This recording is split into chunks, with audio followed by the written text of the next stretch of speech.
Do me a favor. Could you say senator instead of ma'am? I love these members that get up and say, read the bill. What difference at this point does it make? The whole island will become so overly populated that it will tip over and capsize. But we have to pass the bill so that you can find out what is in it. We know that the free market is nonsense. This liberal will be all about socializing, will be about basically taking over and the government running all of your companies.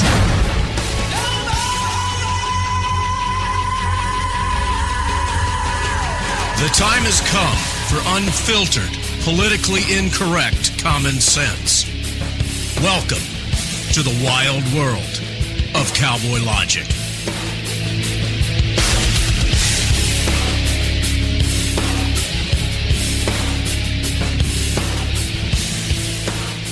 And welcome to the wild, woolly world of Cowboy Logic Radio for another Tuesday evening. Hello, everyone. Boy, the weeks just fly by.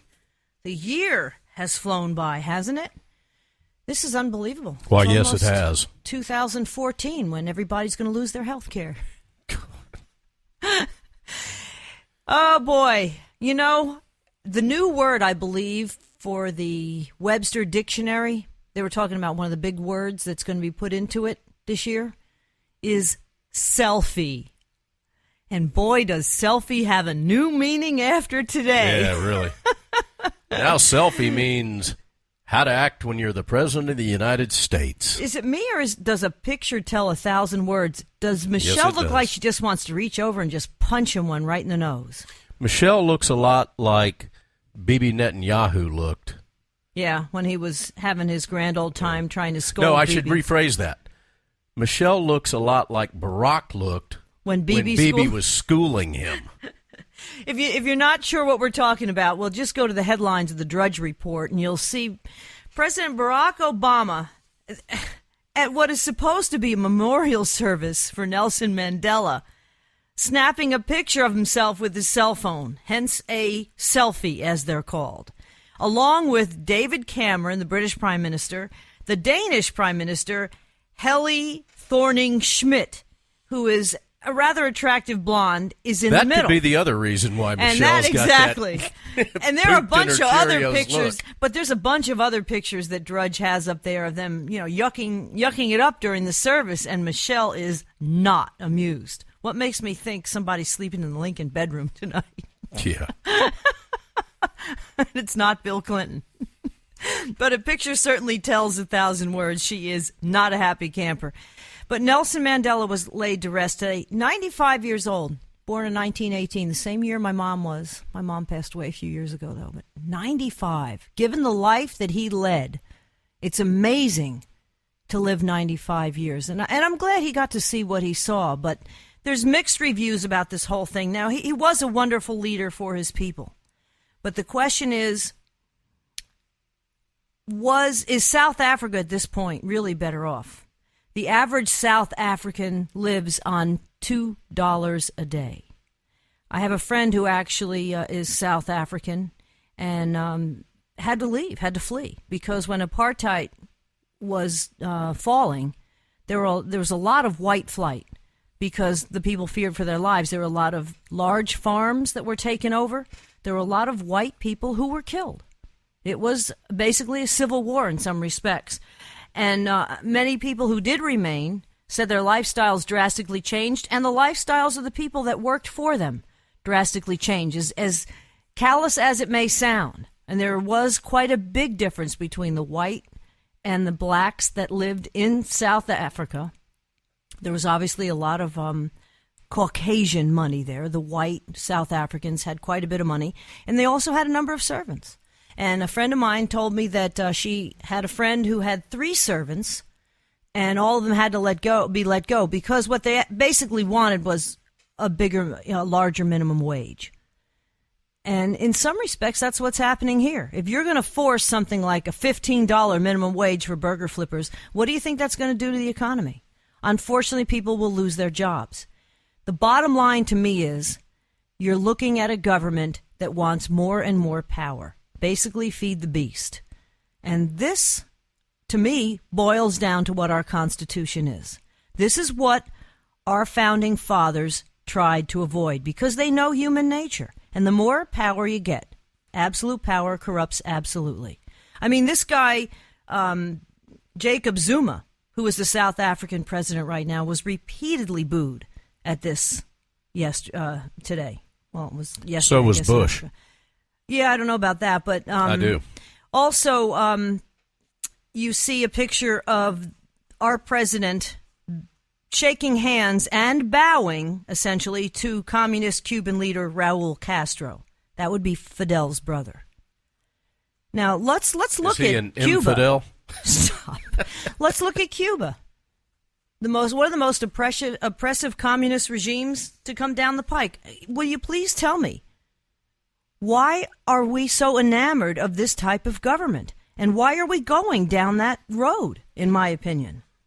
Well, we could answer that with a very simple phrase that we've said before, and that is, we very well may have a Marxist in the White House. Well, I really do seriously believe it. And if you have seen the movie 2016 and you judge him from his actions, not from his political party or what race he is or whatever, his background is, what he's doing to this country in the last 5 years has been more damaging, I feel, than in the last 30 or 40. Really, since Lyndon Johnson, certainly. But we're going to get to that. Actually, at the bottom of the hour. Earlier you were talking about the, the $15 an hour to flip a hamburger deal that was going on, the big protest. Yep. And I heard at some point today when I was listening to the radio on either the drive in or the drive home that, the head of McDonald's or the head of Burger King makes about $9,000 an hour. Mm-hmm. Okay? When you factor in his salary and everything that goes with it. I guess that's what Herman Cain was making when he ran those fast food chains. Maybe. Mm-hmm. Although Godfather's Pizza never did anything for me. Actually, this morning on the radio, he was talking about that he worked at Burger King as well. He Yes. had to go to, Whopper school. Yeah. Well, there's Burger King Whopper University school. in Miami, believe it or not. Having said that, the difference there between $7.50 or whatever minimum wage is, $7.70 an hour, and $9,000 an hour. Look, if you got a problem with it, don't go eat at the restaurant. Okay, that's free market. If you don't like it, don't go patronize it. But I'd like to see any of the people that are flipping burgers, at least the ones that wait on me when I walk in there. And actually, it's not really that they're waiting on me. I'm waiting on them to get me my dadgum food. And let's see some of them run this. Let's see some of these folks that are out there picketing, holding up their little union-made signs for $15 an hour. And being paid by the government, by our AC, well, they're being paid actually by SEIU. Yeah. Okay? Acorn, all that stuff, or whatever's left of Acorn. If you don't like it, don't go buy a damn Burger King sandwich. Go someplace else. Mm-hmm. Okay?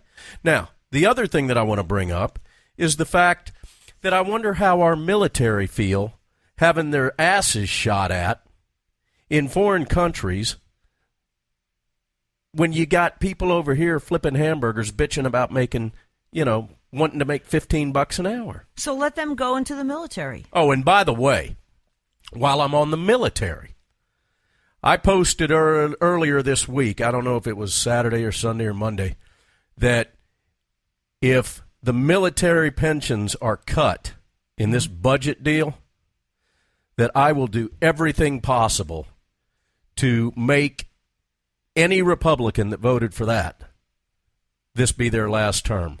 And I believe that happened today. That would be Paul Ryan. I'm and that going would be after John Boehner. every one of them. Yep. Every one of them that voted against a military pension. I'm going to do everything I can to end their career. I have an idea. Why don't we pay our lawmakers, our quote-unquote representatives, $7.70 an hour? Why don't we that just would save fire a lot them? of money. Well, besides that, that would save a lot of money. You know what else they're cutting? Volunteer firehouses and firemen are being affected by Obamacare big time. It may cause many of them to close. What happens when your house catches on fire, folks? This Obamacare thing is having such a trickle-down effect. And we're not talking trickle-down economy. We're talking trickle-down socialism / communism in my book. Because what this is they are telling you how you are going to live. And if they have your health care, they have you. And it's as simple as that. Every communist, Marxist regime that's come to power has controlled health care. Yep. Hey, here's something for all you guys and gals that are out there listening to do. Do a little research and find out about the state of Oregon and the exchange for Obamacare, the exchange program that's going on out in Oregon. If you sign up for the exchange in Oregon and you're able to fall into a classification in which you receive subsidies to help pay for your medical insurance, your health insurance. My understanding of it, and we've done minimal research as best we could today on this with a huge lack of time, my understanding is that whatever money is subsidized to that individual comes out of their estate when they die. Yep. So, and the thing is, when someone passes away, usually the last month, a few months or so of their life, is exorbitant amounts of money spent. So you could have a parent work for, their entire life, possibly buy a house, do the right thing, try to save their money. Try to give something to their children. Try to leave something for their children. But if they're on Medicaid, and make no mistake about it, Medicare is being totally stripped and cut. Medicare and defunded is being pilfered by Medicaid. Right, to be put into Medicaid because essentially they want the entire country on Medicaid. That is what's happening through attrition. So if your mother or father or grandmother's on Medicaid for any length of time where they're getting subsidized, this is in the state of Oregon, and I would venture to say it probably is in the Obamacare. We have to find out about it for sure. We've got some people working on this. Well, it's thousands of pages. And the thing is, nobody read the damn thing before they passed it. But if that's the case, then when that individual dies, and chances are the last few months of their life or the last couple of years, God forbid they have a lengthy illness, we're talking hundreds of thousands of dollars, your estate's gone because the government is going to take that as repayment for forwarding you the money from Medicaid. Either the state or the Fed. And again, we're probably speaking a little early on this because the information that we have on this is still early. Do not doubt it for a minute. And while it has been vetted, we haven't been able to dig deep enough. And again, we've got people working on that. But here's the thing.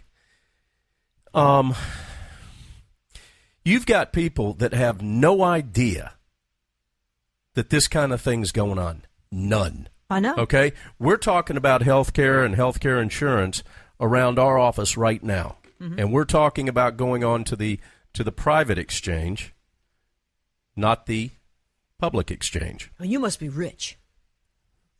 No, not at all. But these people that work with us that would ever consider not going on to this private exchange and going on to the public exchange and taking the subsidies need to really do a lot of research. Really do a lot. How about Peach Care? From what I hear here in Georgia, a lot of kids are on what's called Peach Care. I hear that is being threatened in many respects. St. Jude's Children's Hospital, which really gets a ton of donations, is finding that a lot of their tax-exempt situations, it's not just St. Jude's, but it's a number of these charitable hospitals are being affected by Obamacare to the point where they're going to possibly have to close or certainly cut back services. South Carolina is now looking at a bill that would nullify Obamacare that could be a model for others because states' rights are now coming into question here.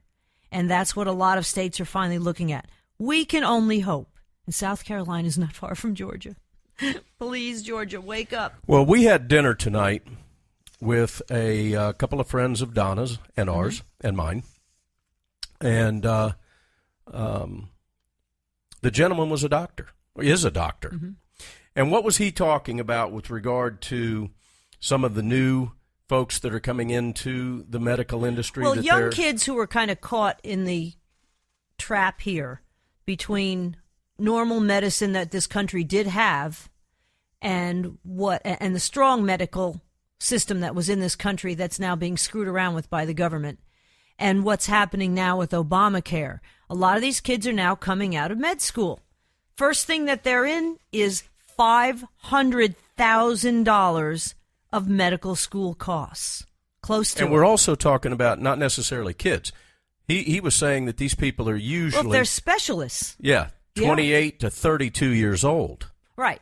So some of them are 32 by the time they get out. They're $500,000 in the hole before they make dime one as a doctor. Now you have no tort reform. And for all you folks who don't understand what that means is no legal reform in Obamacare. Doctors can be sued at the drop of a hat by these lawyers that are basically slime of the earth. Pardon me. And tell us why that wasn't added into the bill. Because the majority of lawmakers are slip and fall lawyers. That's where they got their money from. Okay? Mm-hmm. So they're not going to restrict their other shark buddies.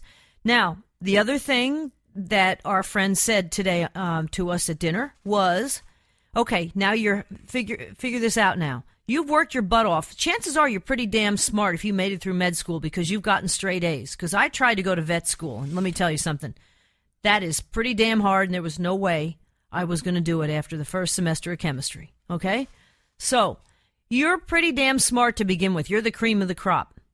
And you've gotten your straight A's. You've gone to med school. You're now $500,000 in the hole if you want to have any kind of specialty.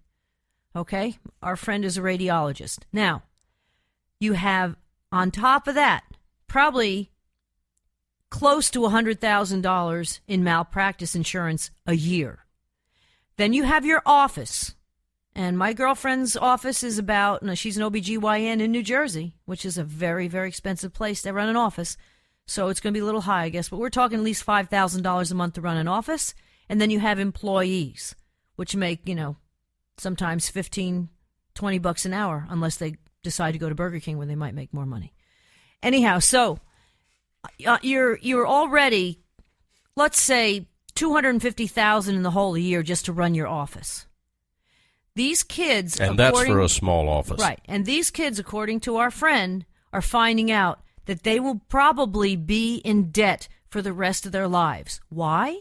Because Obamacare is telling them how much money they can make. They're telling them how much they can get for the various procedures.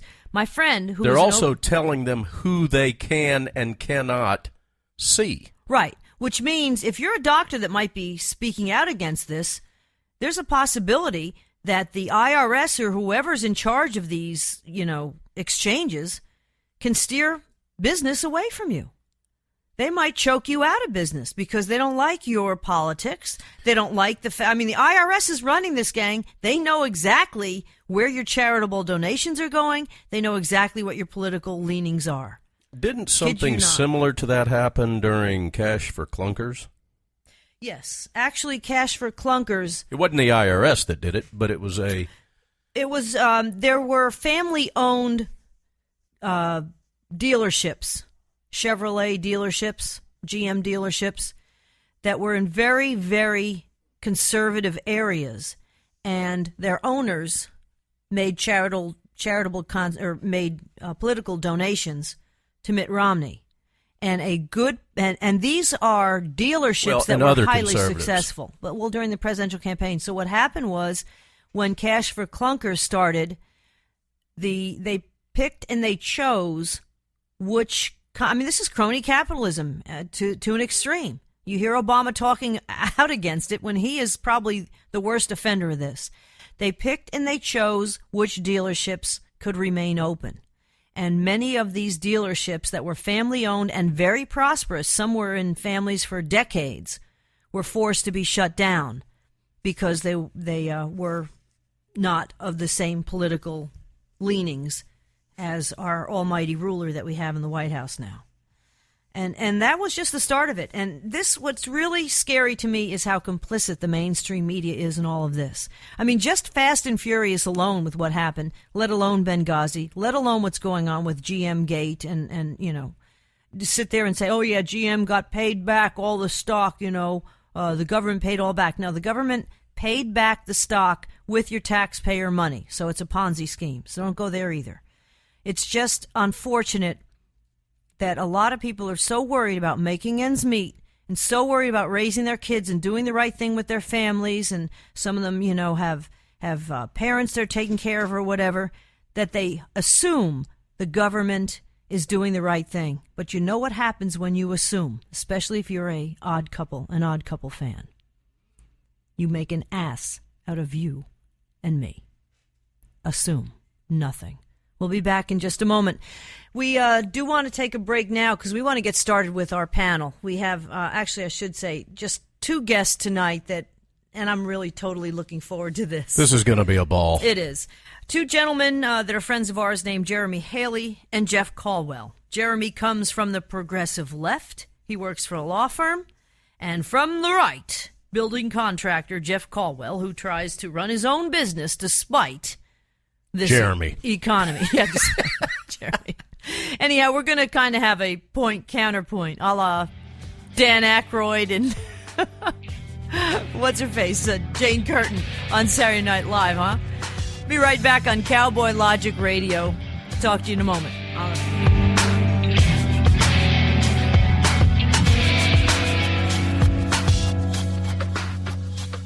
You're listening to Cowboy Logic Radio, the official radio show of StandUpAmericaUS.org.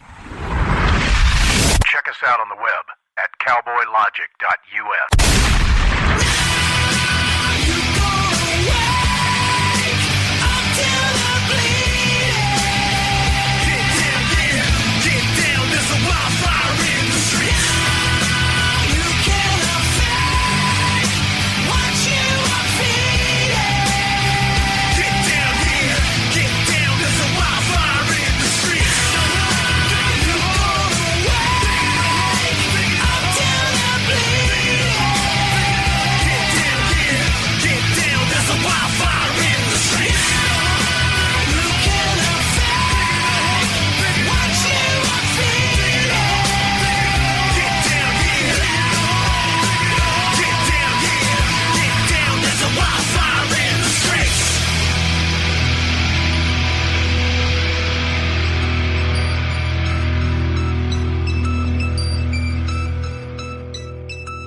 Just me, the politically incorrect cowboy. Sorry. I want to talk about the unemployment rate in America. Good subject. Terrible times. It's about 7.8%. That many people out of work? No, that's 14.7%. You just said 7.8%. 7.8% unemployed. Right, 7.8% out of work. No, that's 14.7%. Okay, so it's 14.7% unemployed. No, that's 7.8%. Wait a minute. Is it 7.8% or 14.7%? 7.8% are unemployed.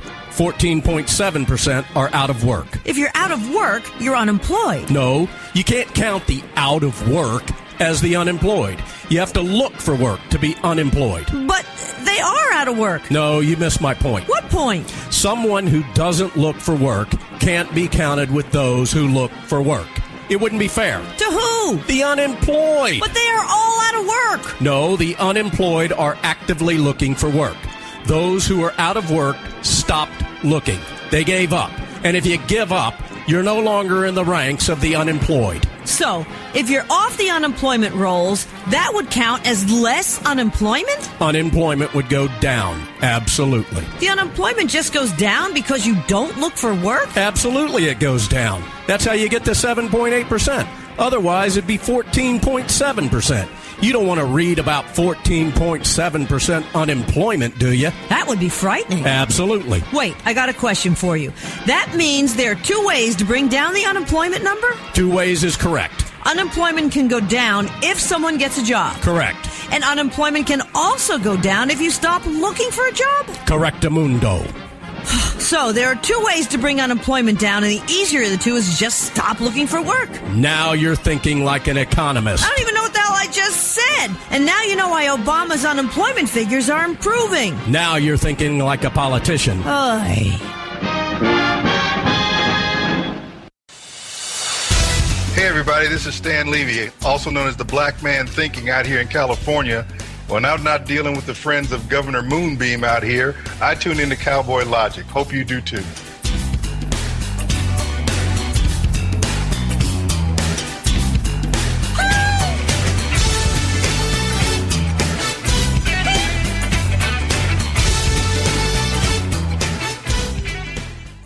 You're listening to Cowboy Logic Radio, the official radio show of StandUpAmericaUS.org. In a recent closed-door speech to donors, politicians, and media, Bill Clinton spoke about American gun owners. Quote, a lot of these people, all they've got is their hunting and their fishing, or they've been listening to this stuff for so long that they believe it all, unquote. And we all remember Barack Obama's 2008 comments to a room of San Francisco elites. Quote, it's not surprising then they get bitter. They cling to guns or religion, unquote. The arrogance of their superiority requires this reminder. They don't rule us. They don't give us rights. We grant them power. They don't make us safe. We pay to protect them. They don't make us free. We're free already. And as long as we have the Second Amendment, we always will be. We are America. And our politicians are only as powerful as we, the people, allow them to be.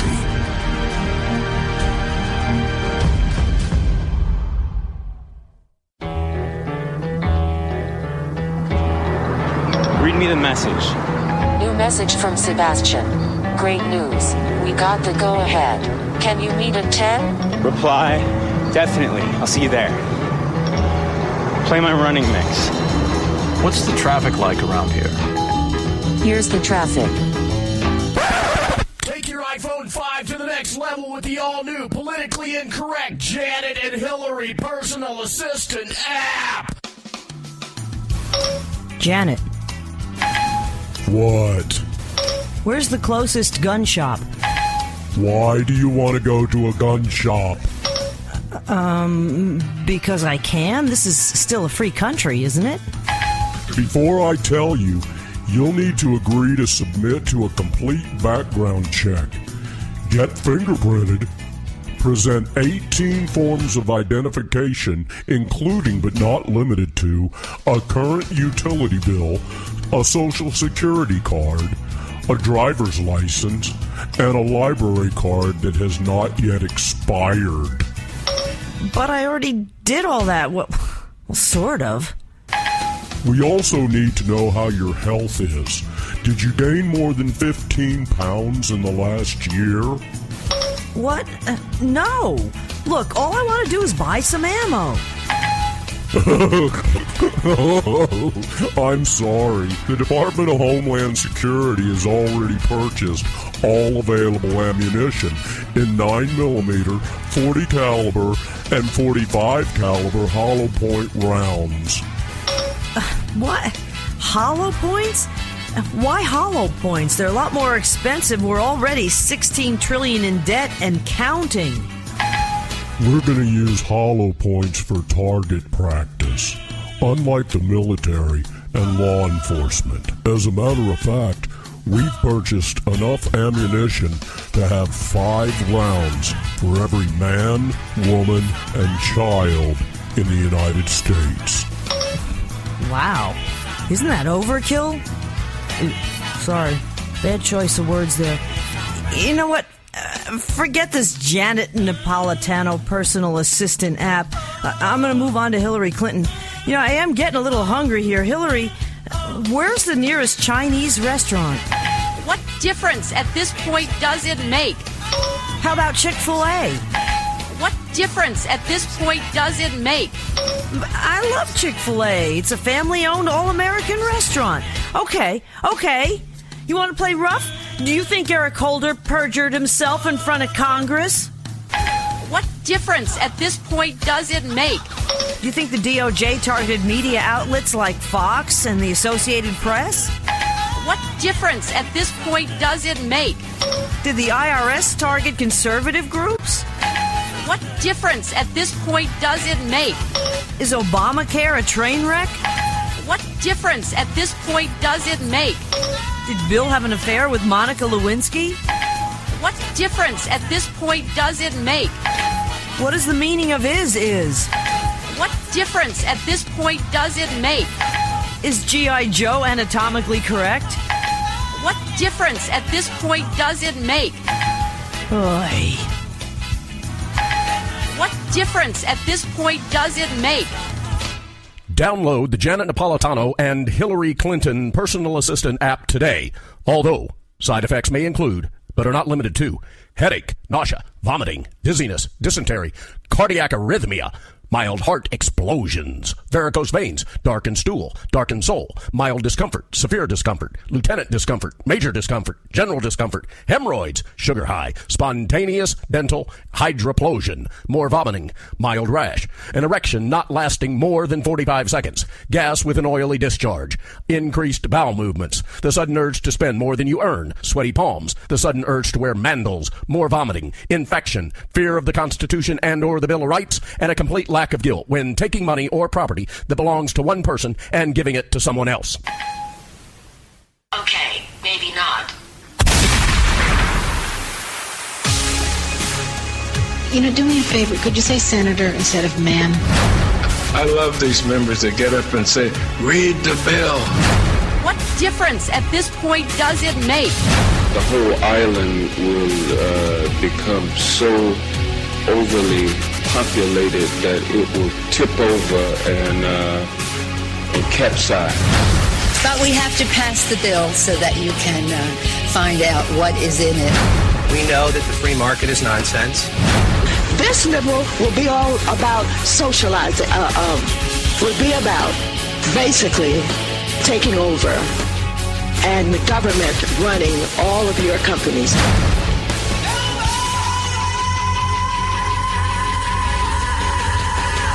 The time has come for unfiltered, politically incorrect common sense. Welcome to the wild world of Cowboy Logic.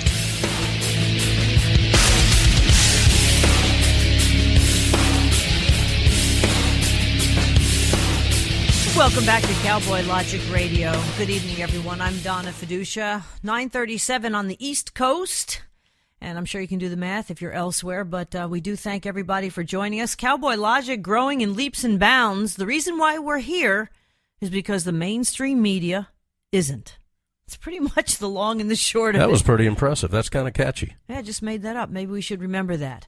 And we do have two very courageous folks, or I should say at least one is very courageous for joining us tonight. I don't find that Jeff Colwell is very courageous. Although Jeremy Haley is courageous, and I tip my hat to this fine gentleman. Jeremy, we will be gentle with you since you are the progressive that has agreed to come here on Cowboy Logic Radio. No, but seriously, I am interested in having conversations from both sides of the aisle because I really do believe we need to bring this out. And I also seriously believe the real problem in this country, besides the federal government or politicians in general, is the fact the mainstream media does not do its job in really informing people as to what's going on. So our two guests tonight, everybody, from the progressive left is Jeremy Haley. He works for a law firm. Kind of says it all right there. And from the right... It does not. It doesn't say anything. How many lawyers do you know that are really seriously conservative? I deal with lawyers all day long. And they're all liberal? No, okay. Not necessarily. All right, not necessarily. Unfortunately, hey, before my son we get wants it, to before be a we lawyer. bring these guys in, and before they start Let talking, me finish introducing everybody. Okay. Jeff Colwell, who is a building contractor, and he knows what the free market economy is all about. So we have a point-counterpoint setting up here. Is that what this is called? Yes, on Cowboy Logic Radio. All right, well, hi, guys. How you doing? That sounded like Colwell. There's Haley. Okay, there you go. Hey, listen, before we get into anything political, before we get into anything of current events, there's something that the four of us actually, Donna was involved in this as well. You guys have something very, very, very huge in common outside of the Georgia Bulldogs.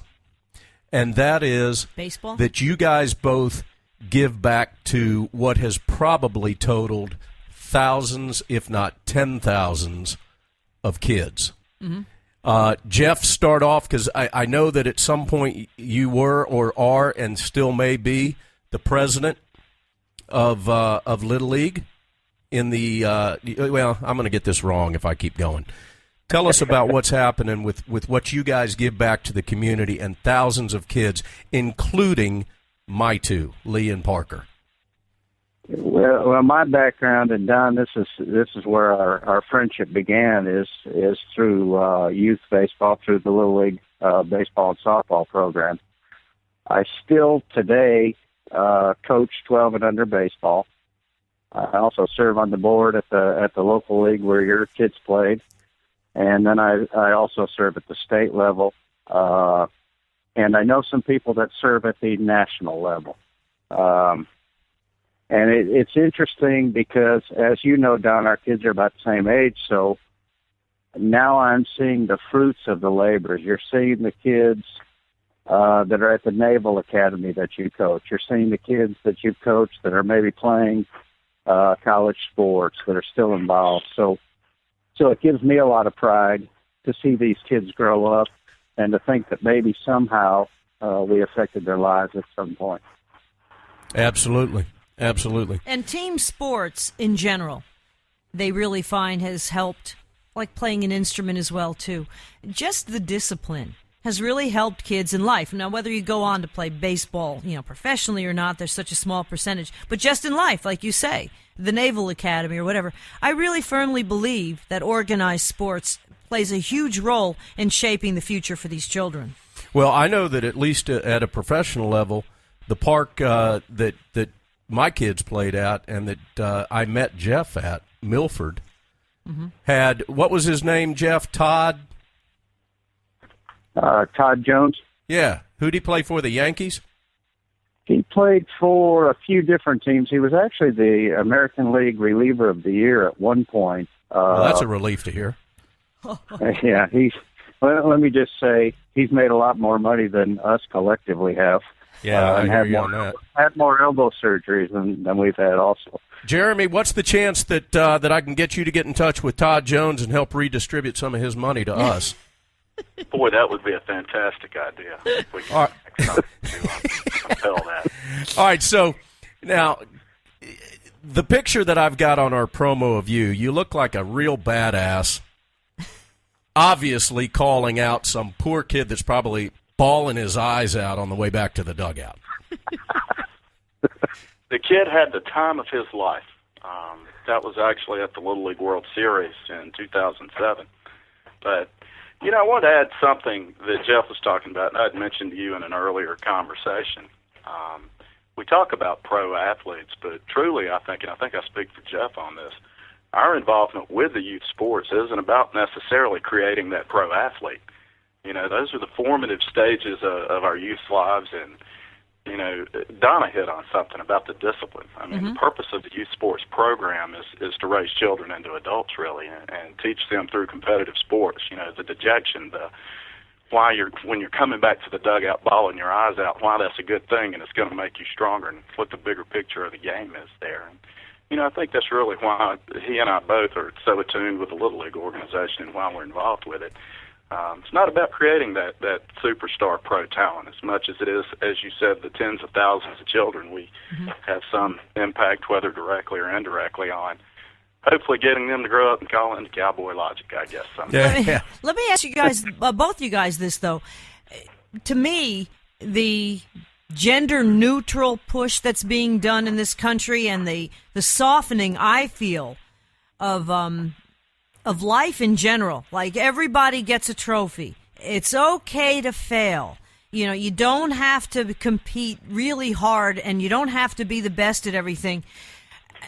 Do you feel that in some respects that is starting to really hurt the children of today? Because to me, they're going to grow up in a world that is not going to be very nice to them. Well, that's soccer, not baseball.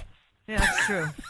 Well, look what they're even doing to football. You know, I mean, you play football, you know damn well you're going to have concussions. I'm sorry.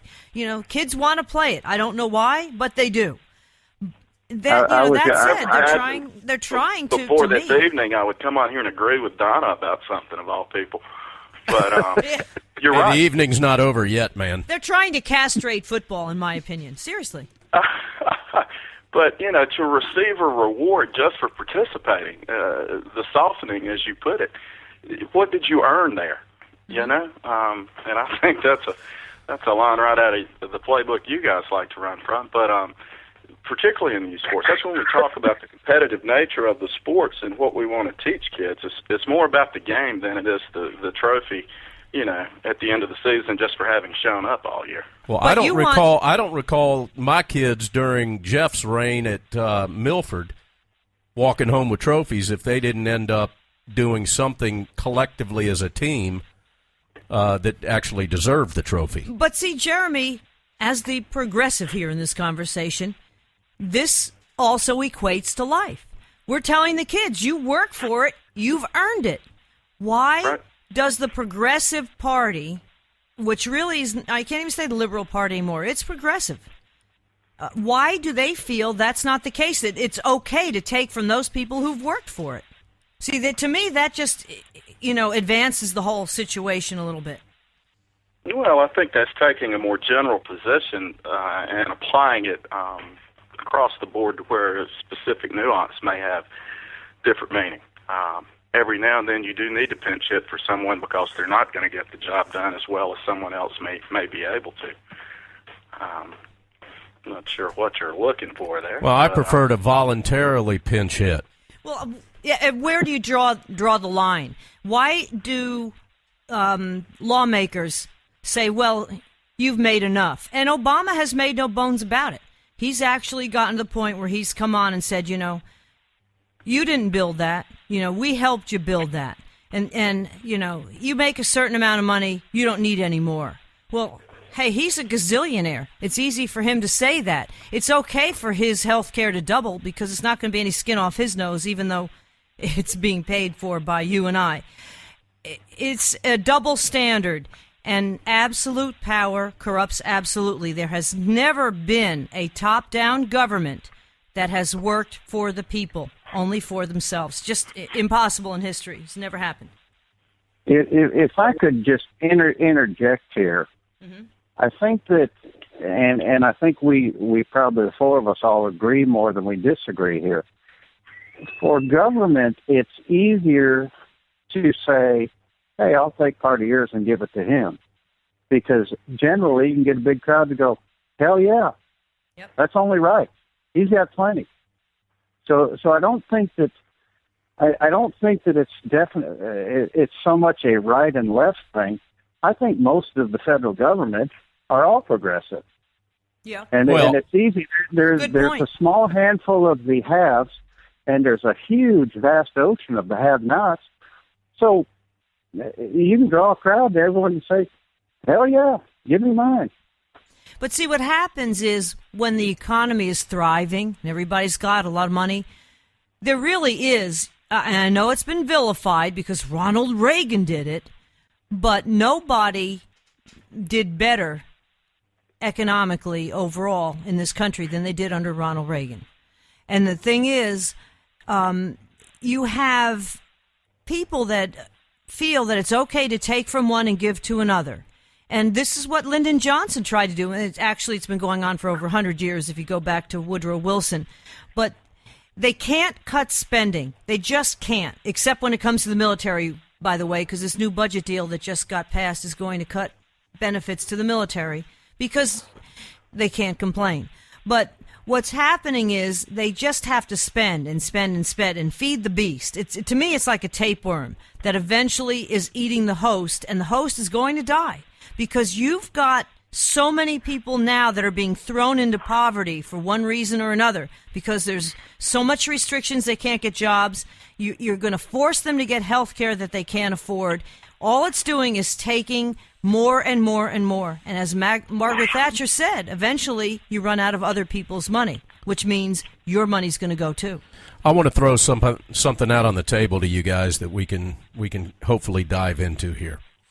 I think it's safe to say that the majority of the American people, whether they're liberals, conservatives, Democrats, Republicans, progressives, the majority of the American people have the innate desire and will to be charitable, to help their fellow man out that can't help themselves.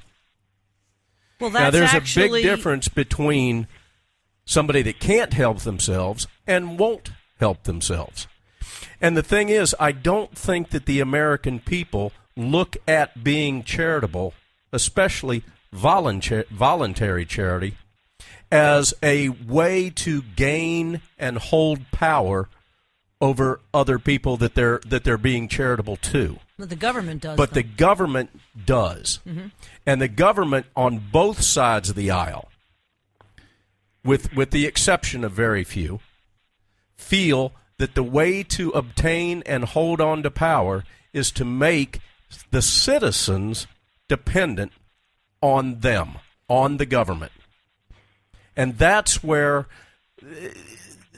the difference that I have run into with a lot of liberals and a lot of progressives is basically this. You guys are in favor of larger government. Now, I'm not trying to speak for you, Jeremy. Could you correct me if I'm wrong in anything I'm saying here? But the general liberal loves bigger government, believes in bigger government. And the position that I'm taking as a strong conservative is that we need less government. We need less intervention. We are capable of thinking for ourselves and managing ourselves and assisting others on our own, as opposed to somebody saying, I'm going to take this away from you and give it to them because we as the government feel that that's necessary. Because they want to affect their agenda. In respect, Marxism has found its roots really in the green agenda, in environmentalism, because it's very hard for somebody to say, well, yeah, I want dirty water and dirty air and that kind of thing. And that does cause a problem. So by pushing these extreme agendas, they can't. You don't have the freedom to follow it if you want. I mean, I'm telling you, I bet you nobody recycles more than I do. I recycle every damn thing in this house, if I can. But, and I'm sure Al Gore doesn't. But the point is, they force it on you, whereas in a free market economy, you should have the freedom to do it. And as you said, Don, Americans contribute so much to charity. I actually have a stat on this. Americans contributed over $300 billion to charity last year, far more than any other country per capita in the world, far more. And that's because we've been able to thrive and we've been able to have the freedom. All right, Jeremy, give me your take. I think you probably nailed the conservative viewpoint on that, but I'm going to take a bit of exception to the characterization that those who are non-conservative are just for as big a government as we can possibly muster. Okay. I think the viewpoint from that perspective is more along the lines of the free market really isn't accomplishing a lot of things that only something like government can take care of in many instances. Now, don't go over the top on that. I'm not saying government ought to take care of everything in our lives. And Donna had some impressive numbers there about charity giving, but having spent decades working in a volunteer, nonprofit entity that we work so hard for and spend so many hours at, it's hard to find the money. It's hard to get someone to volunteer. You ask someone to come out to a Little League ballpark and give us a few hours of help, and often the first question is, well, what does that pay? Mm-hmm. That's the mentality there. obviously, I don't want government running Little League. I think we're doing a pretty good job, but it's not as easy and simple as it sounds that people are falling over themselves, calling up, wanting to contribute to us, or even give us time. We're not even looking for money oftentimes, and that's just a small microcosm of my experience there.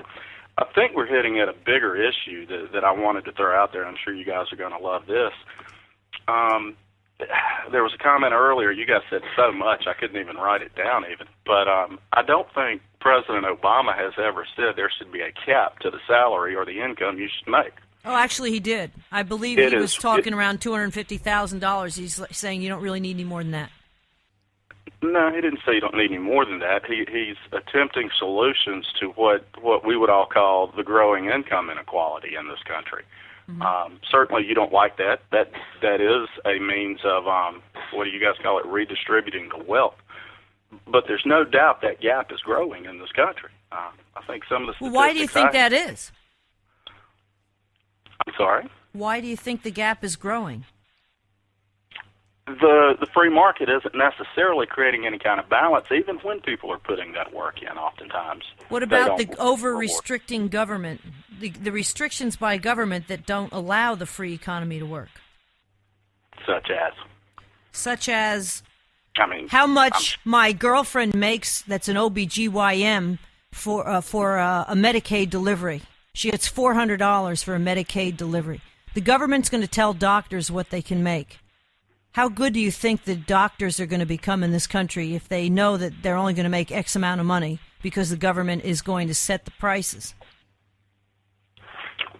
Well, I don't disagree with your position on it, but you guys often make fun of the McDonald's workers as well. Government's certainly not dictating how much McDonald's pays per hour, but you often like to say they chose to go into that industry knowing what was going on there. But my point being, the free market isn't necessarily providing the wages to the workers that they feel they should be paid or that can be competitive. Coming full circle to the position that if we're going to concentrate wealth at the upper level, and I'm not saying people who worked hard and inherited the money and have lived lives of putting in the efforts don't deserve their money, but if the money slowly erodes upwards to the top, how do we in a consumer-based society or economy continue to feed that beast? If all of the wealth is concentrated in the hands of a few, who's there to buy those services or those goods? All right, let me ask you a question, Jeremy. Give me an average hourly rate of the lawyers in your law firm. What's an average hourly rate for one of your attorneys?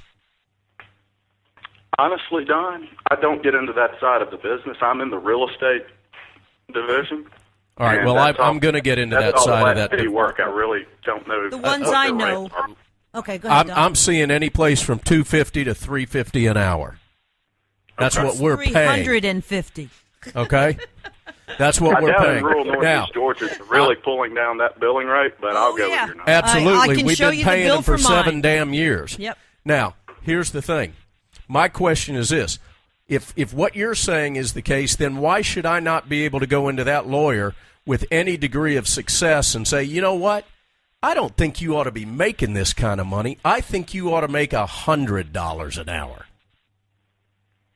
Because I don't make that kind of money. It happens. Don't think for a minute our clients don't come in and question the fees in the bill. Well, I've questioned them, but I have never seen a lawyer say, you know what? You're right. I'm making too damn much money. No, the difference would be the government, not a client, but the government coming in and saying you can't make that much money. Why do you think tort reform is not in Obamacare? These guys are protecting their collective backsides. The government is becoming the beast. You know, you say the big market economy. Let's stop on that for a moment. Why should tort reform be there? Because doctors are paying $150,000 a year in malpractice insurance for no reason. I think that's the insurance industry's problem, quite frankly. No, that's the legal industry. But to go about tort reform, you're trying to take away rights of individuals, which you guys champion so much. What recourse does the individual have against the super corporation who doesn't care less about the well-being of their consumer. A doctor's not a super corporation. We saw that with the McDonald's lawsuit. A doctor's not a super corporation. Tort reform, all I would like to see, truthfully, is loser pays. So if you are going to do a frivolous lawsuit, knowing full well that you could lose, but you're going after a doctor because you think they've got a lot of money that is forced to spend tens of thousands of dollars to defend themselves for a frivolous lawsuit, then yeah, that needs to be reformed. The lawyers that you see on television, these stupid ads you see on late night TV, those guys are making billions because they know how to bilk the system. They know that a doctor's just going to pay the $10,000 or the $20,000 just to shut you up and have you go away. So they keep doing it. These people are making billions. I'm telling you, what you're doing is you're cutting off any kind of ability for the cream to rise to the top. And there is no better medical system in this world than here in the United States. There isn't. There are reforms that needed, that's for sure, but the actual medical care is unprecedented. It's much better medical care in this country, at least it was until October 1st of this year, than there is in the entire world. Let's get back to the original premise. The income inequality, I think, is the buzz phrase. Mm-hmm. What difference does that really make to you or I? I mean, if a CEO is making, I don't know, $6,000 an hour, that really doesn't affect my life. That's true. I guess my problem with the whole argument is, did it matter what Henry Ford was making? Does it matter? I don't worry about those things, and I'm not sure why that matters to the average guy. Is that not just a political line? I viewpoint on that if Henry Ford made all of the money and didn't adequately compensate his workers, who was going to buy the cars? And that was what Henry Ford understood. I mean, do you not have a TV in a car? I mean, I guess to me it's a red herring. I mean, the argument is a political argument, and it's a quasi right and left argument. But I've never understood the argument. What do I care if somebody's making $6,000 an hour? You're acting as though the pie is a static pie, and once all of it gets into one corner, the monopoly game ends. And to me, if the economy ever begins to expand, it doesn't make any difference what Cowboy Logic makes. It doesn't matter what size each person's piece of the pie is. There's pie for everybody there. Well, that's where trickle-down economics, it works. And it's been vilified because the left doesn't want that to work. You don't know what's best for you. The left says, we know what's best for you. We know you can't have that 32-ounce Coke because it's going to make you fat. We know that you have to drive an electric car even though you're going to spend twice as much in electricity to fill it up. We know that windmills don't work, but we think it causes less environmental hazard, even though it's killing tens of thousands of birds and ruining the ecosystems where they're erected. It's all in a guise of trying to tell you what's best for you, because, and to me, I honestly feel it's because these are all academics. These are all people who've never worked in the private sector. They don't know what it's like to really earn a buck. They know what it's like on paper. And it doesn't work. Socialism does not work with the true personality that's inherent in human beings. When I look at all 9 innings of the ball game instead of the strikeout or the home run in the first or second inning, I'm looking at the top 10% of earners in the United States in the 70s roughly took in a third of all the income, and today that's nearly half. And paid half the taxes. All the taxes, actually, most of them. Oh, well, I would disagree with that, but my point being, we're great at creating wealth. I've got no problem with the wealth we create in this country. It's just how far is that pie moving and how far along that monopoly board are we going, Jeff? I mean, if we've gone from a third to a half, and you guys love the whole 1% number, I know, the top 1% accounting for 20% of the total wealth right now. at some point, if the game continues along that line, we lose in the ninth inning. And in the 70s, we had, 80% top tax rate? I go back to what difference does it make?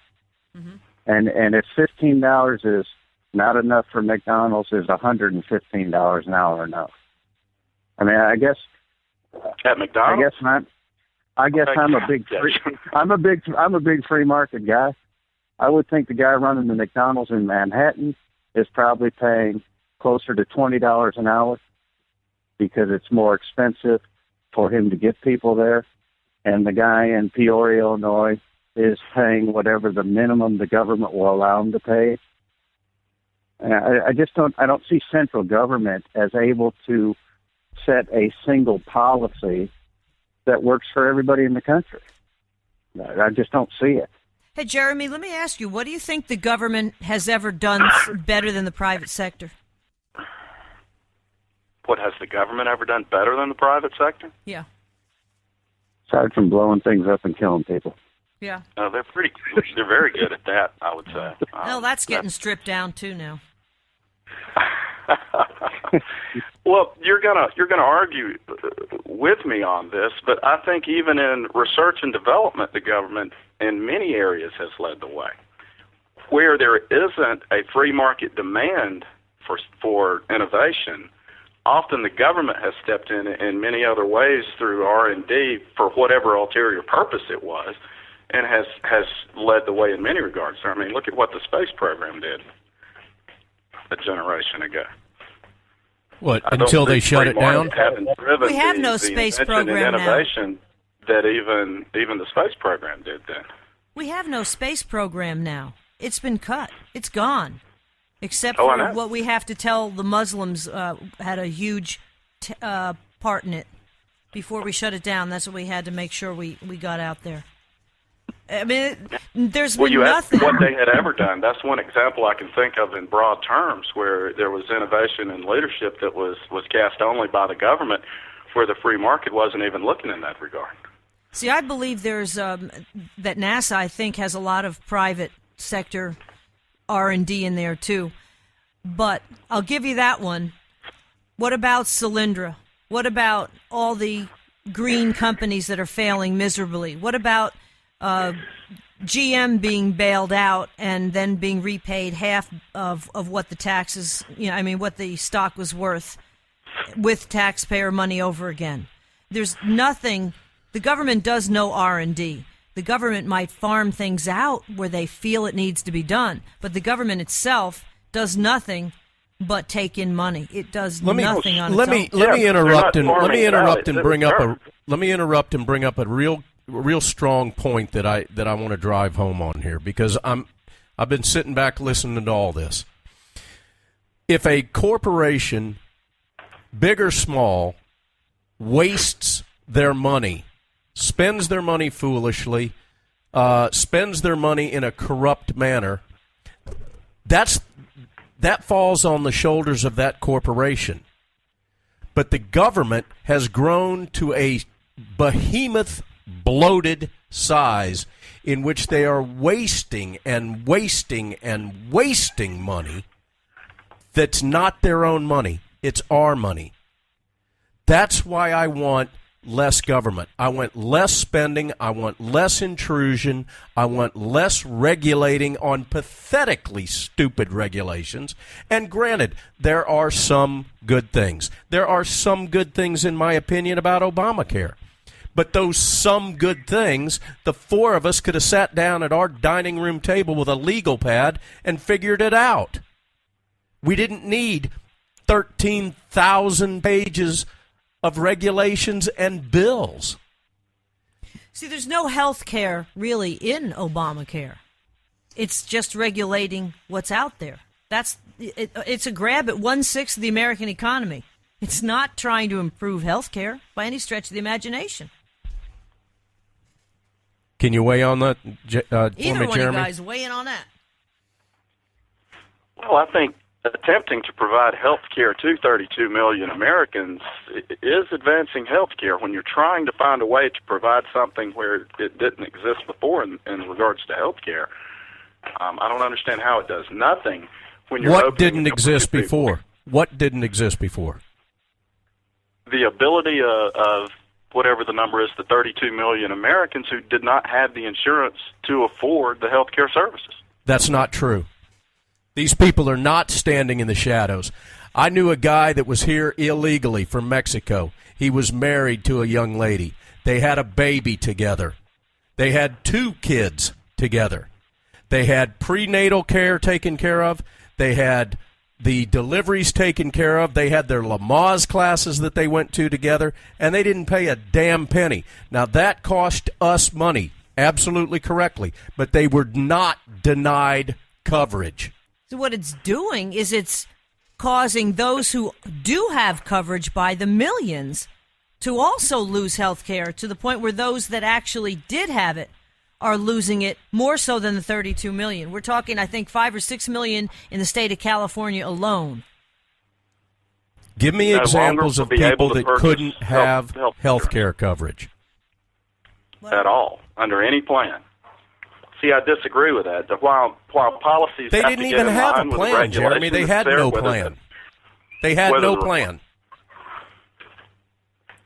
All of us had to pay out of pocket something, in addition to pay for our insurance at some level, either employee insurance or I'm assuming like Jeff has, and I know that I've got, and Donna's got, our own private coverage. In order to have children, we had to pay for our insurance plus out-of-pocket expenses. These people that I'm talking about were in the United States illegally, back in the Bush administration, and they were able to have 2 children on the public dole. Still are here. Still here. Probably have been granted amnesty or will very shortly. Well, but I disagree with you, man. People can get medical care. And they have been. There's nobody standing in the shadows. The only people that are standing in the shadows are the people that are scared they're going to get deported. Well, and even the people scared they're going to get deported, when they have appendicitis and they show up at the emergency room, the emergency appendectomy is done. Mm-hmm. Now, we all paid for that in most instances, but they didn't have anybody dying out in front of hospitals because we sent them away. I mean, the problem was, to me, with the health care bill, if we wanted to cover pre-existing conditions, let's just take one slice that was a big selling point. First of all, if you were on a group plan and you were going to get on your wife's or your husband's or whatever, your pre-existing conditions were covered because it was a group plan. They couldn't deny you. So according to Kathleen Sebelius, it was that low 10% thing, that group, the little bitty group that she keeps talking about.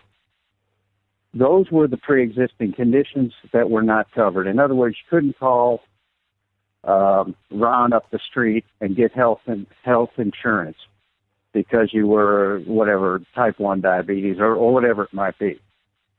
We could have dealt with that issue. The problem was with the health care bill and the size of it, and of course, Congress being a bunch of smart people, they know it was going to have to be scored. So they had to come up with a way to fund all of it, and the way they're funding it is with a bunch of kids who aren't buying health insurance.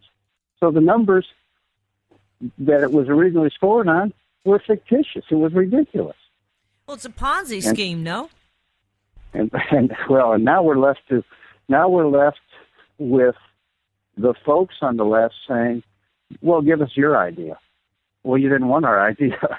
3 years ago, there were a lot of ideas. There were like, I think, at least 5 plans presented, and they're dead on arrival because they're saying, Harry Reid's going, well, I'm not even going to look at it. And all you hear from the mainstream media is, well, I don't see the right coming up with anything. There have been numerous plans, and they have been totally killed before they even got started, not even considered. Okay, you guys are into baseball. Let me put it this way. Let's say Barack Obama is the coach. Oh, the manager. Let's say he's Bobby Cox, okay? He's managing Atlanta. You know where I'm going with this. No, but I want to interrupt you for a second. Okay. You guys are More both like into Bobby Valentine. You guys are both big time into baseball. Please evaluate Barack Obama's pitch, his opening pitch. That's not what I was getting at. He throws like a girl. Jeremy, please help us out here. Baseball's not an individual person sport. You've got to look at the entire team here.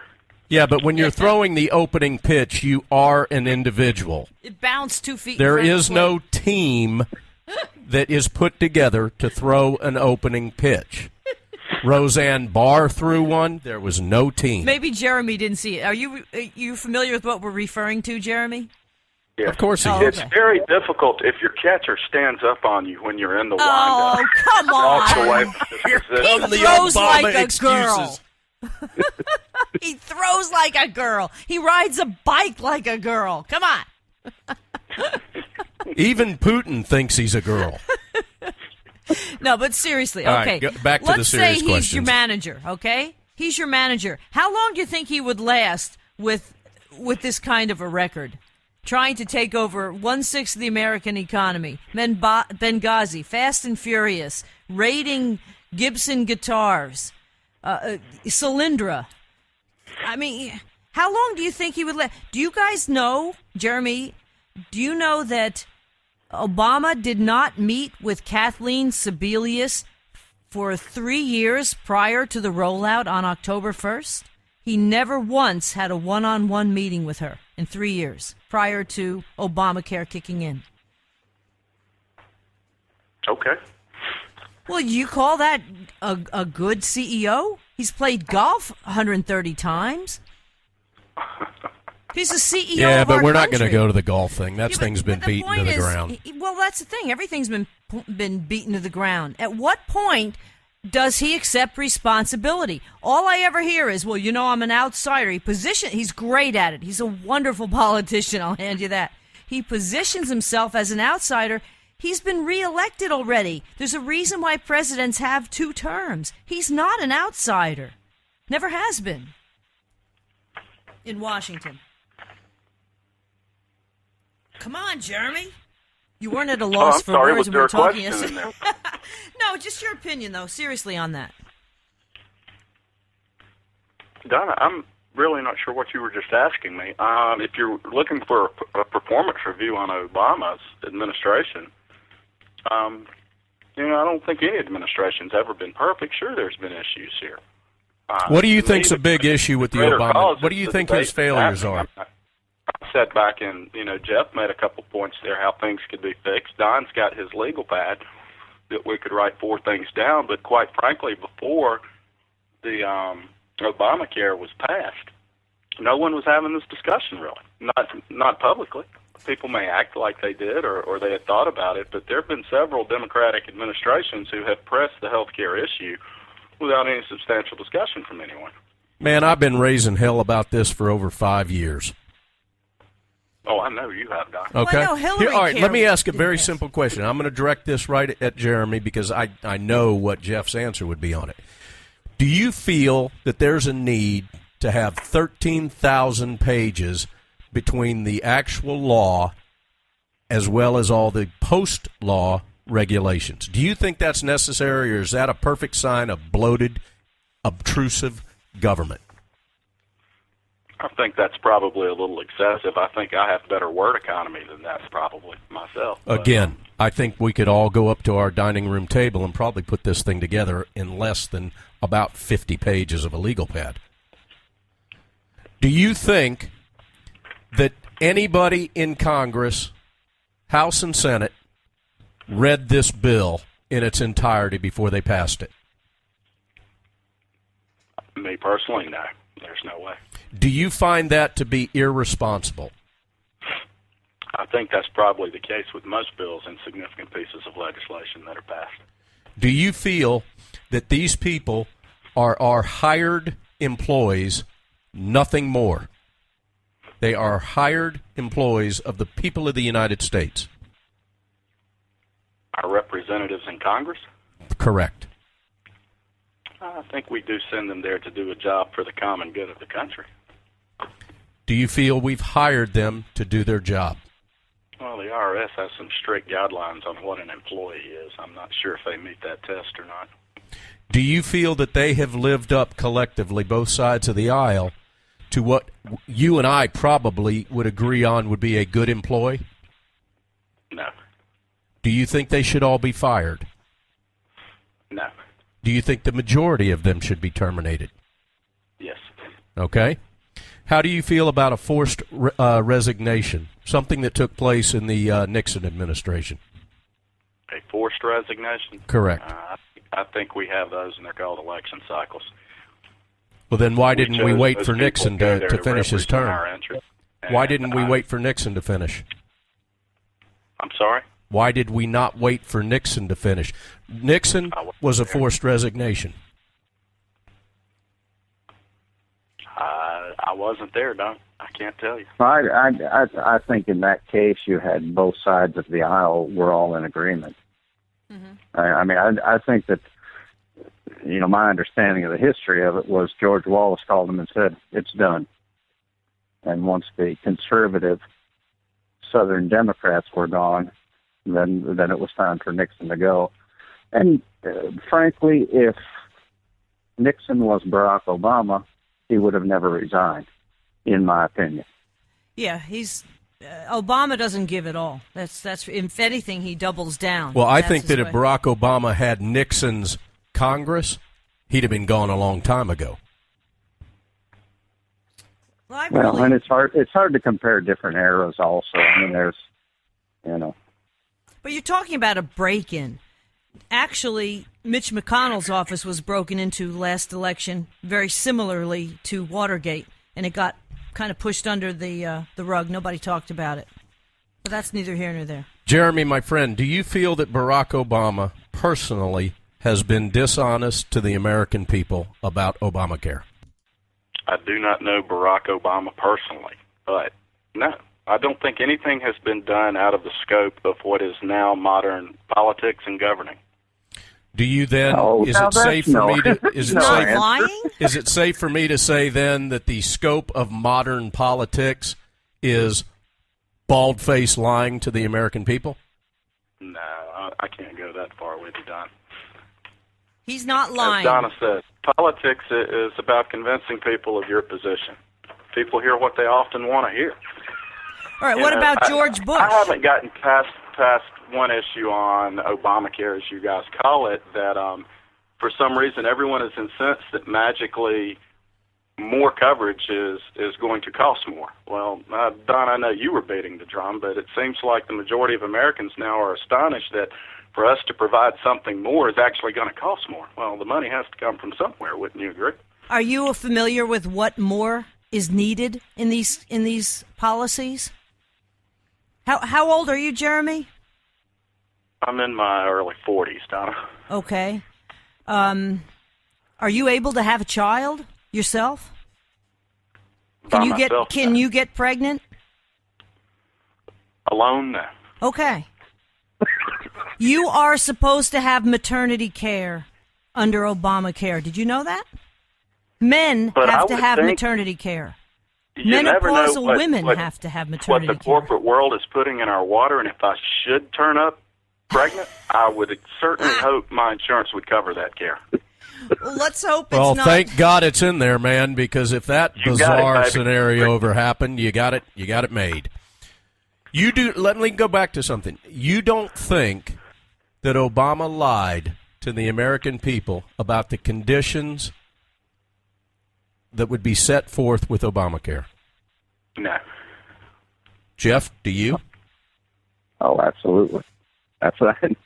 And I think that Jeremy used a very clever line when he talked about the state of politics today or something like that. In other words, saying, I'll paraphrase, and you'll probably disagree with me, Jeremy, but the ends justify the means in this case. And I really think that for the Democrat Party, that's going to be a hell of a gamble and one that won't pay off for them. I'm not saying that's better for the Republicans, because there's no telling what kind of meatheads will fill those Democrat seats. But I really think it's going to hurt the Democrat Party. Jeremy, what do you think the difference between a liberal and a progressive is? Is that directed at me? Yep. Yeah, I think it's semantical, quite frankly, in today's society. I think people use the terms interchangeably, quite honestly.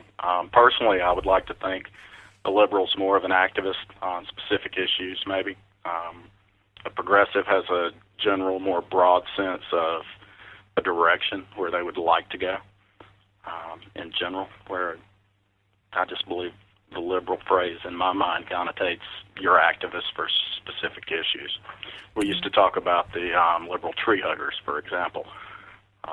For whatever reason, people coined that phrase. That to me is more of a liberal issue than really being a progressive issue.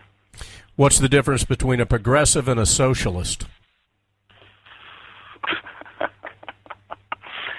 I don't think a progressive viewpoint necessarily means that the state runs everything in the country. Well, that would be communism. Or the government has the ownership of your major corporate entities even. That's communism as well. Well, they did with GM until they paid them back today. There was a bigger issue there with trying to take care of the individuals that were employed by GM. The unions. What do you think our president is? I think he's the president of the United States of America. I mean, no, come on, man. Is he a liberal? Is he a progressive? Is he a socialist? What do you think he is? I believe he's progressive. Mm-hmm. Well, we disagree. I think he's a socialist. I think he's a Marxist. Well, but he probably thinks I'm an asshole. Jeremy, do you think in the last 5 years your freedoms have been eroded at all in your life? My freedoms? Personally, I haven't experienced that. Okay. Jeff? I think our I don't know if I would use the term freedoms as much as I think our liberty is constantly being attacked just by the size of government. And I'm not sure it's always intentional, but when you start letting bureaucrats write tens of thousands of pages of regulations, and I think that liberty is a natural loss in that process. Mm-hmm. Do you have, as a building contractor, Jeff, do you find recently there are more and more government restrictions you have to work under and abide by? I don't know. I think that building code, Americans with Disabilities Act provisions, all of those things, I think that all of those become broader. Mm-hmm. And it's, to me, it's not so much of a burden on myself because it's like anything in business. If there's additional expense involved, that's not my problem. That immediately I just turn around and pass it on to somebody else. So the cost of doing business, you don't think that would hurt you, given the fact if I see a job is going to cost $700 instead of $500, that I might not hire you to do the job because I have to comply and pay extra for government restrictions? No, I think the economics of it probably do affect the volume of business, but I guess from in my standpoint, the fact that I've got to have a 5-foot turnaround for a wheelchair in a bathroom, that's just square footage that any contractor's got to put in that bathroom one way or the other. Mm-hmm. It's probably, again, more a question of the liberty of the owner. If his line of credit only allows him $300,000 and it's going to cost $700,000 to build his restaurant, then he's got to go out and find money or remain employed wherever he's at. See, that's the thing. The upward mobility, I really believe, because of these restrictions, is not there. I mean, Jeremy, my girlfriend, that is this doctor up in New Jersey, her main complaint now is, besides the fact that Medicaid dictates everything she gets paid, and she is one of the few doctors that will deliver Medicaid babies at this point, but the government, I think, at some point is going to force more doctors to do that. But there are pages and pages of new restrictions now and questions that she has to ask her patients, like literally, how many times do you have sex in a week? Things, personal things. Now, she's an OBGYN, but all doctors are required to ask personal questions along this line. We're talking to people who are in their 80s and 90s. I mean, stupid things like that you're going to ask people. It's none of the government's business. But what happens is the doctor has to spend tons more time doing these regulations and going over these questions and working with patients in that respect, that the level of care is greatly depreciated because she has less time to actually be a doctor. And the thing is, they've set up regulations that if they do it and they make an error, they're penalized heavily for it. The coding and the regulations changed. are so bizarre. It's been months since I read some of these regulations that are coding regulations for doctors, but they've got things like if a bird flies into your head, there's a specific regulation that a doctor must use if he's treating somebody that has had a bird fly into the person's head. Yeah, the codes. I mean, it's ridiculous. It's so overburdening, and what happens is then when they do go back and have to decide what kind of treatment you're going to get, because there are going to be death panels. Don't, kid yourself otherwise.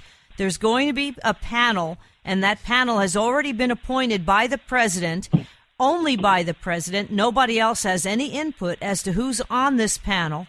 And they are going to have the life and death decisions, essentially, for what goes on in this country.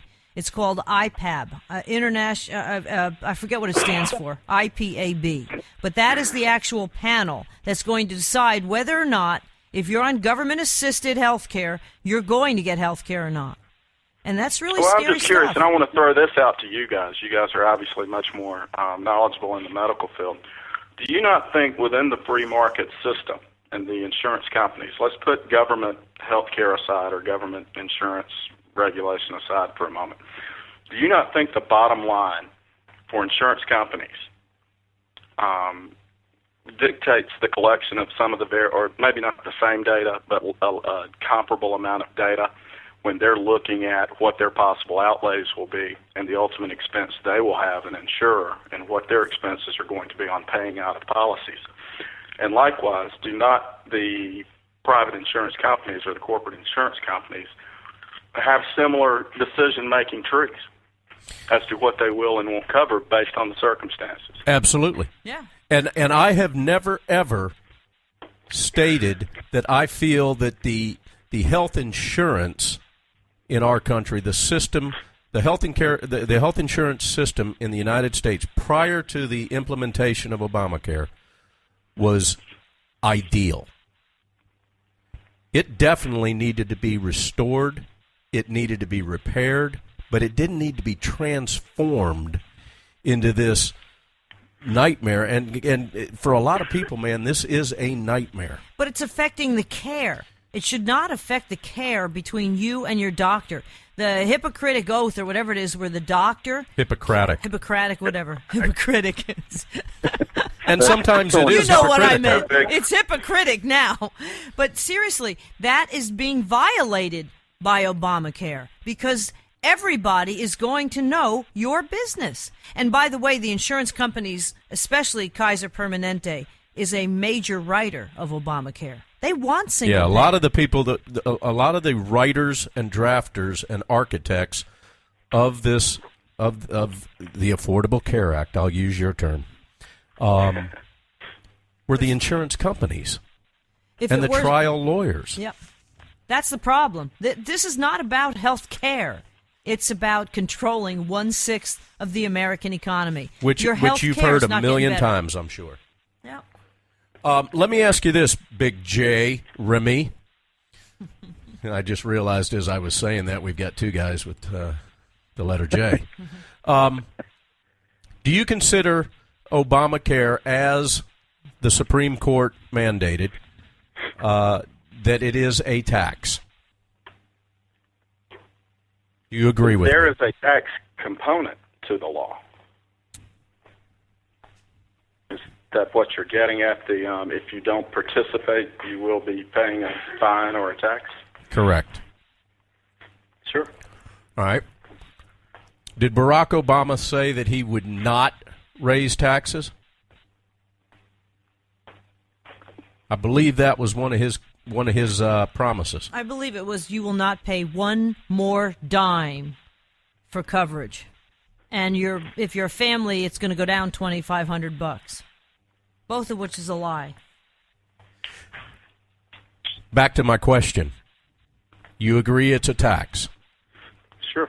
Okay. Do you also agree, or do you recall that Barack said that he would not raise taxes, especially on the middle class? I believe he was discussing income taxes, Don, when they were discussing.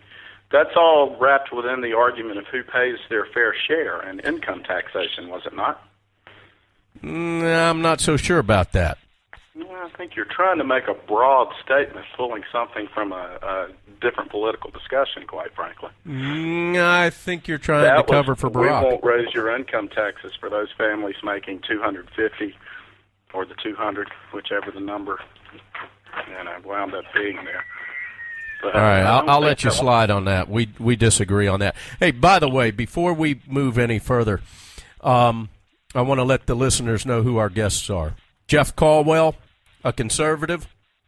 Jeremy Haley, a progressive. Jeremy and I have entered into some quite entertaining debates from time to time on Facebook, and he's a progressive I highly respect. I highly disagree with many times. Notice I didn't say most of the time, Jeremy. Many times.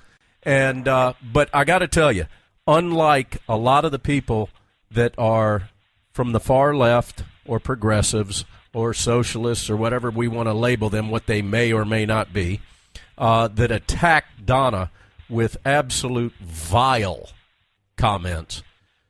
Jeremy, I always appreciate the fact that you and I can debate with respect and integrity, even though sometimes we don't agree. Don, I'll shake anyone's hand. Well, see, that's an anomaly. Well, so will Barack Obama, because he was shaking Castro's hand there today and bowing and kissing his ass. I'm glad you're keeping up now. So. There you go. And I'm waiting to see the selfie picture that he took with Raul. Yeah, really. I don't know if he did that, but he certainly took that other one, and Michelle is not happy. It's pretty funny. Hey, did you see that, Jeremy? Oh, yes. I did. Man, does she look like somebody took a dump in her Cheerios or what? Oh, man, you can't. Come on, you can agree with me on that. Michelle looked pissed. Oh, let's keep this conversation classy here. Oh, okay. Yes, she did. All right, let me ask you this. I know you were talking, Jeremy, you're always talking about how, all politicians basically are low-lifes, and I do agree on that. So why is it okay to give Obama low-life status and give him a pass on it and not George Bush? I mean, how many years do we hear Bush lied and people died? Things of that nature. Oh, you heard that a lot. Yeah. And the mainstream media, it shows you the power of the mainstream media, don't you think? But many conservatives said that too. Yeah. Conservatives. Bush lost me in 2003, Jeremy. I think he sucked. They all suck. No shocker to you here, but I was never on that bus. So. Well, you talking about the Bush bashing bus? The Bush bus in general. Mm-hmm. Do you know more people died in Iran and Iraq and Afghanistan under this administration than under the Bush administration? We've lost more soldiers overseas in the last 6 years than we did in all of, since Bush sent our troops in there. And they're still there. Why are they still there?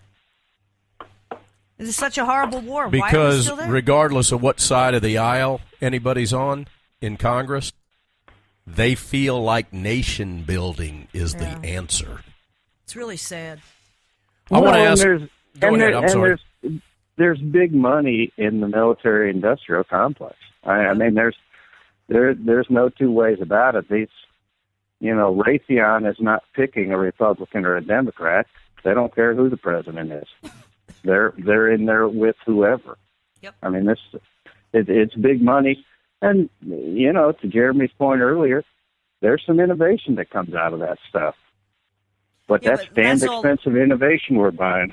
Yeah, but most of that's private contractors, too, and we're seeing, obviously, what's going on with the private contractors. A lot of them aren't vetted properly. So that's problematic, too. But a lot of private contractors are really what's pushing. I mean, that Halliburton comes to mind.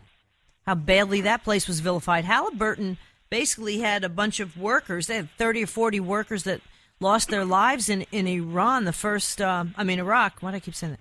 The first year or so. But the problem is Halliburton was the only company that was stepping up to the plate to send people over there in a very, very violent nation, that was in the middle of Civil War. I might add they continue to have no-bid contracts during this administration the same way they did during the Bush administration. Yep. Exactly. You know what else was a no-bid contract? The $500 million it cost to build that website called Obamacare. That was Michelle Obama's buddy from Canada. $500 million. You've got people in Silicon Valley saying, I could have built that entire website and it would have been flawless as far as being secure for about $5 million. That's the other thing. The website compromises your personal data, and they're making you go on it. I agree. All right, I'm going to direct another. Go ahead. I'm sorry, Jeff. They're struggling with that website. They're struggling with it. You think? And I love this, by the way, if you guys didn't hear, a budget deal just got reached, because what's more important for anything is for both sides to get home for the holiday. So they're going to rush out of here on Friday. We used to call the Jewish holidays Rosh Hashanah when I worked in New York. Not Rosh Hashanah, it was Rosh Hashanah. I noticed that late this afternoon, and I think Don made a promise out in the social media earlier this week about maybe one of the provisions that's involved there. Did you not, Don? Remind me what you're talking about. Military veterans. I mentioned it earlier before we brought you guys on, and that is any Republican in the House or the Senate that supports cutting military pensions, I'll do everything in my power to end their career in politics. You're damn right I said it. And a largest part is going to affect Medicare providers. They're cutting Medicare provisions because the idea is to push everybody into Medicaid. Obviously, that's what the single payer system would be, essentially having everybody on Medicaid that can't afford private insurance.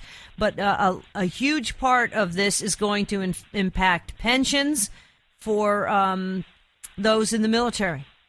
And, I guess they're the only ones who can't complain or something because they're overseas and they're working. But. All right, I'm turning my turn signal on, and I'm going to move in a different direction if you guys don't mind. I want to talk about immigration. Jeremy? And I'd like to find out about your thoughts on the difference and the order that should take place between granting amnesty and securing the border, and I mean North and South. You want to know which should be a higher priority? Which should take place first, and your thoughts on the immigration policy or the immigration law that's being proposed. Honestly, I'm not familiar with what's been proposed. In general terms, we've got an issue. There are a lot of people in this country who are here, who want to be here, that we need to deal with, and they're interacting in our society, whether we want to admit it or not. Oh, I'll admit it. They are, and I don't think they're in the shadows. No, as you said earlier, they're not in the shadows. I don't think you can put everyone on a bus and send them back home. No, I don't think you can either. And I think there's a lot of people here that should not be sent home, and they ought to be granted citizenship. They've been trying to do it. Now, the problem that I've got and the big disagreement that I've got with people like McCain and Lindsey Graham and Mitch McConnell and a lot of the folks on the left side is that you got to secure the border first. Borders. Now, we got as big of a problem up coming across Canada as we do coming through Mexico. But why not secure the borders first, then deal with the immigration? Now, I know the answer. At least I know my answer to this question. But I'd be curious as to what yours is. Why not secure the borders first? I think the most pressing issue are the people whose lives are impacted that we need to deal with. I struggle with understanding how to, as you probably think of it, secure that border realistically. Well, a fence would be a good start. Jeez. If people are coming into the country, and as you say, not in the shadows, we see them. They're here. I'm ready. I'm not ready to be isolationist again. People who want to come here and try to fulfill that dream deserve a shot at it, in my opinion. But in order to, I agree. But in order to figure out a way to manage that, you got to figure out what's coming in first. And in order to do that, you need to figure out a way to secure the borders. Once you do that, then you ought to be able to figure out who's here, who needs to be deported, who should be granted amnesty if that's the case. And then the biggest problem, at least outside of securing the borders for me, is figuring out a way to to fix and repair a terribly broken government system of immigration. Terribly broken. I watched a guy that I worked with that was here on a visa spend over $10,000 and 5 years trying to be able to become a citizen of the United States. He finally did. Then it took him another year and a half to get his wife and baby over here from the country of Africa, or the continent of Africa. 5 years is actually good. Yeah, but still. Most of it's more than that. My girlfriend was 18 years. And I took her. I tried to sponsor her. She had relatives here who were legal and could not sponsor her. I mean, it's mind-boggling how bad the immigration system is. But really what it boils down to is, given the fact of what Obamacare is now costing, because it is costing trillions more, we're adding trillions more to our debt and our deficit. We can't afford it. We allow another 30 million people in here that are going to need health care, and those are the ones that are going to be on Medicaid, and those are the ones that are going for public assistance. They're given cheat sheets when they come across the border, written in hundreds of different languages, on how to go to the government for assistance. They're not here to work in all instances. Many of them are. I understand that. But the ones who really are here to work and really want to be an American are already here trying to do it legally. Paying and having taxes. a damn hard time doing it. They're already paying taxes. Yeah. A lot of them who are here illegally actually are paying taxes too. I know someone who has an illegal Social Security number. She wants to pay taxes. What do you guys think that if this immigration law passes, or this bill passes, what do you think it's going to do to black unemployment? And what do you think it's going to do to low-skill workers? Jeff, you're in construction. There's, to be honest with you, there's not a lot of black employment or white employment in the trades these days. I mean, there's just not. Basically, the Hispanics do virtually all of the building these days. And so as a contractor, I can't really tote the conservative line of send them all back. Well, and I'm not suggesting that we send them all back. Well, but see, I go back to, what was it, 84, when Reagan was president, that we did this dance last time? Yeah. And we said we'll grant them amnesty, but, and we never did anything about the but. The but was we will secure the borders, and that never happened. That never materialized. No pun intended. I understand that, and in addition, as the welfare state has grown, there's a bigger lure to people to come to this country. Mm-hmm. You know, back in the 30s, people weren't coming to this country because there were government benefits to it. They were coming here for opportunity. Excellent point. These days, we've got people that are coming here because there are benefits to being in the country, and so. How do you feel about that, Jeremy? How do you? Because in my opinion, that's a huge point that he's just made. Yeah, opportunity. You guys have hit on a phrase that I can grasp there with it. The opportunities available to one's always going to drive which way they're going. Obviously, we're the gorilla on the block here. In the Western Hemisphere, so you're always going to have that desire to come be a part of this society. I'm still struggling with your initial question. I can't see building a fence around the country. I can't, but the ineptitude of the current system apparently is where we need to start. We're going to see them here. They're not hiding. You said that. You acknowledged that. Yep.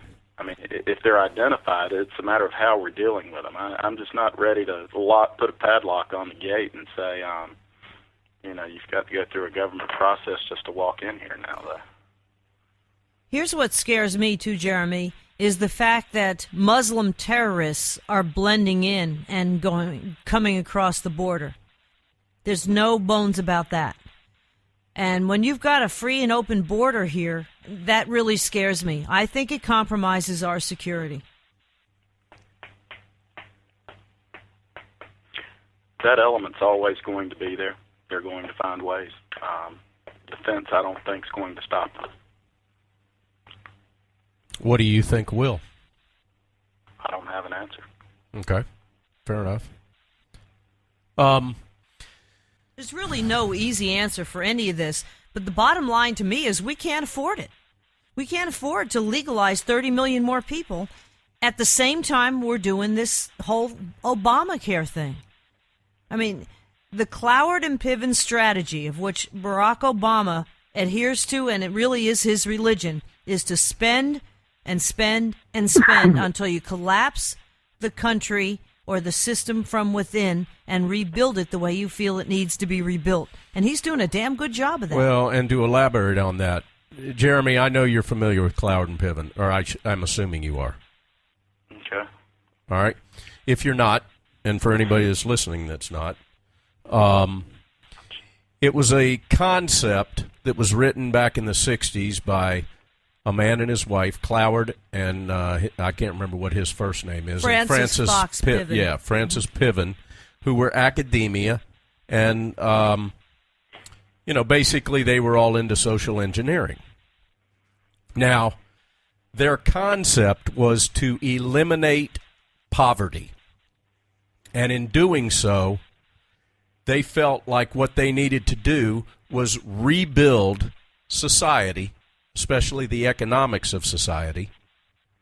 And the only way in order to do that would be to create such a burden financially on the country through entitlements and the welfare state that it would actually collapse on itself.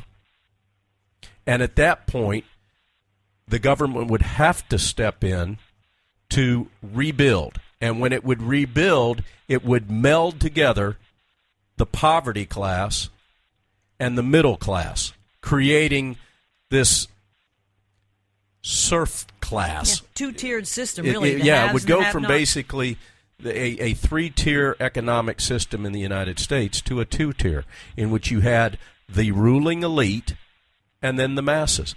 And that's exactly what we ran away from in England. But that is, in my opinion, what is taking place. And Barack Obama is a huge student of that theory. He talks about it in his books, and you can see it happening. The dependency on the U.S. government's dole is increasing to a level that is not sustainable. And this is not just taking place under Barack Obama. This has been taking place for decades. Decades. Well, starting really with the New Society. Starting really with, take this all the way back to Woodrow Wilson. Yeah, for the last 100 years or so. And now, though, we have not seen the likes of this many people on food stamps and public assistance. And disability. And disability since the Great Depression. And the disability thing actually goes back to these lawyers, too, because a lot of people who had their unemployment run out after a couple of years found they really can't get jobs, so they've tried to go on disability. And that is a skyrocketing business now for a lot of these legal firms because the government figures, well, it's just easier to stick them on disability than to fight all these individual cases in court. And disability, a lot of these people are not disabled. Many of them are, but a hell of a lot of them lately are not. You have to wonder why this has actually increased so much the last 5 years or so. And that's really your reason. People are getting desperate. They can't make ends meet. And they're going under. And that really is the grand design. Little by little, you're going to find, and it doesn't start from the top because the rich are always going to have money. It starts from the bottom, and more people start to fall through the cracks and become, much, much poorer and have a lot less disposable income. I think you're going to find that a lot of people this year with the Christmas season, I bet you it's that the buying is way down unless they can skew the numbers like they do with unemployment. But I really do believe that you're going to find spending be way down this year because people are hurting. You see it. You really see it out, in the suburbs and certainly out in the country. Jeremy, as a progressive, do you acknowledge that the unemployment numbers that are being dished out to the American people are highly misleading? I think they follow the formula that's in place for describing those numbers. You're probably getting at the long-term unemployed or those who are hopelessly unemployed, whatever the phrase is now. That have actually dropped out of the workforce. There you go, that have completely dropped out. I think anyone that looks at unemployment numbers knows the distinction and the factors. So to say they're misleading, maybe if you don't know exactly what you're looking at, data is what you make out of it.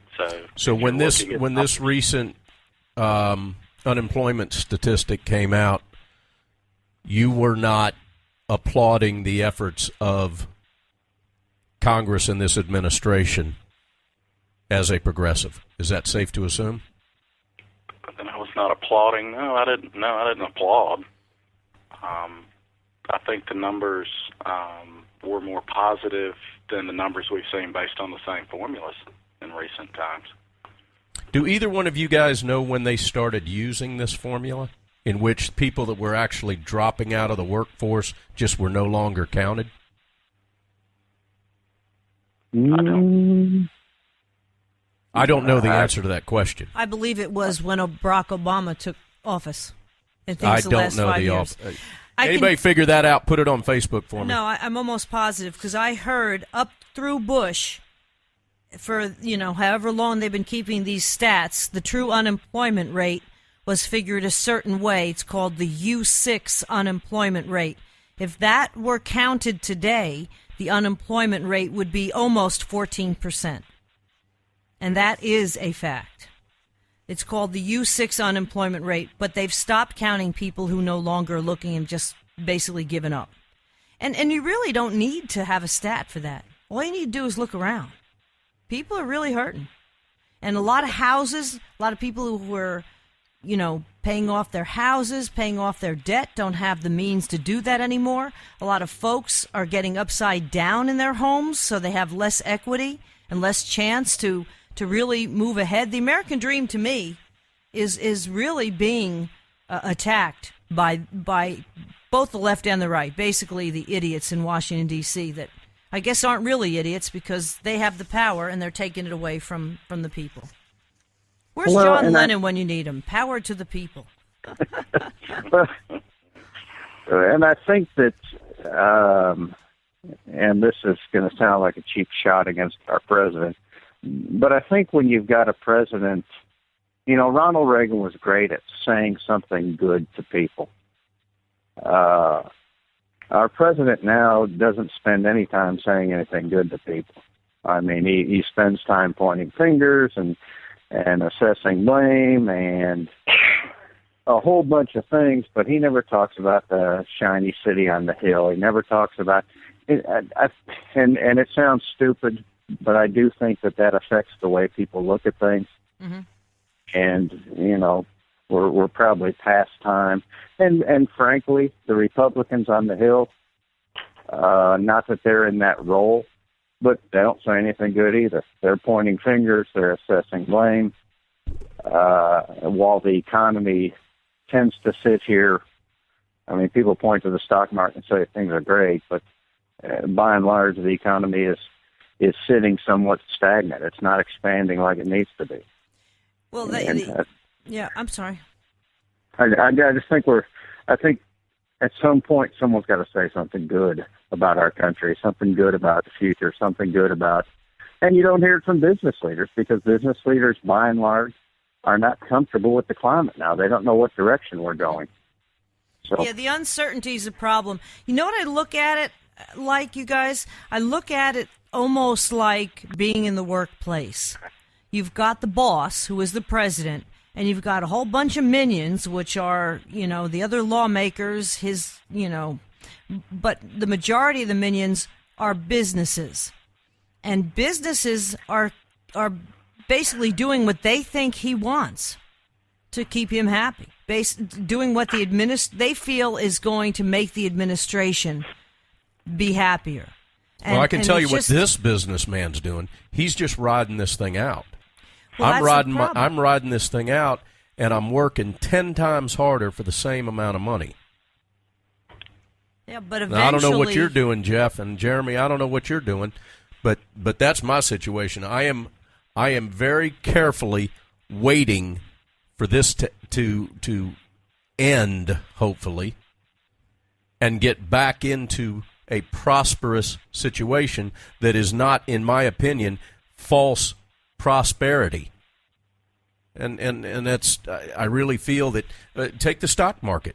That stock market's being propped up. There's nothing real about it. It's propped up because we're printing $85 billion a month. That's why I laugh when I look at the budget. Well, the budget's going to cut, 80 or 90 billion. 85 billion. Yeah. Well, we're printing that every month. Every month. So, if you flood the market with paper dollars, what do you think that's going to do? They're buying bonds with that money. A lot of people don't understand that, and they say, my 401k is going up. Well, it's not going to go up forever. And when it doesn't go up anymore, and when the Fed stops printing because they're realizing it's not working, every time the Fed even says it's going to print money, the stock market tumbles almost immediately.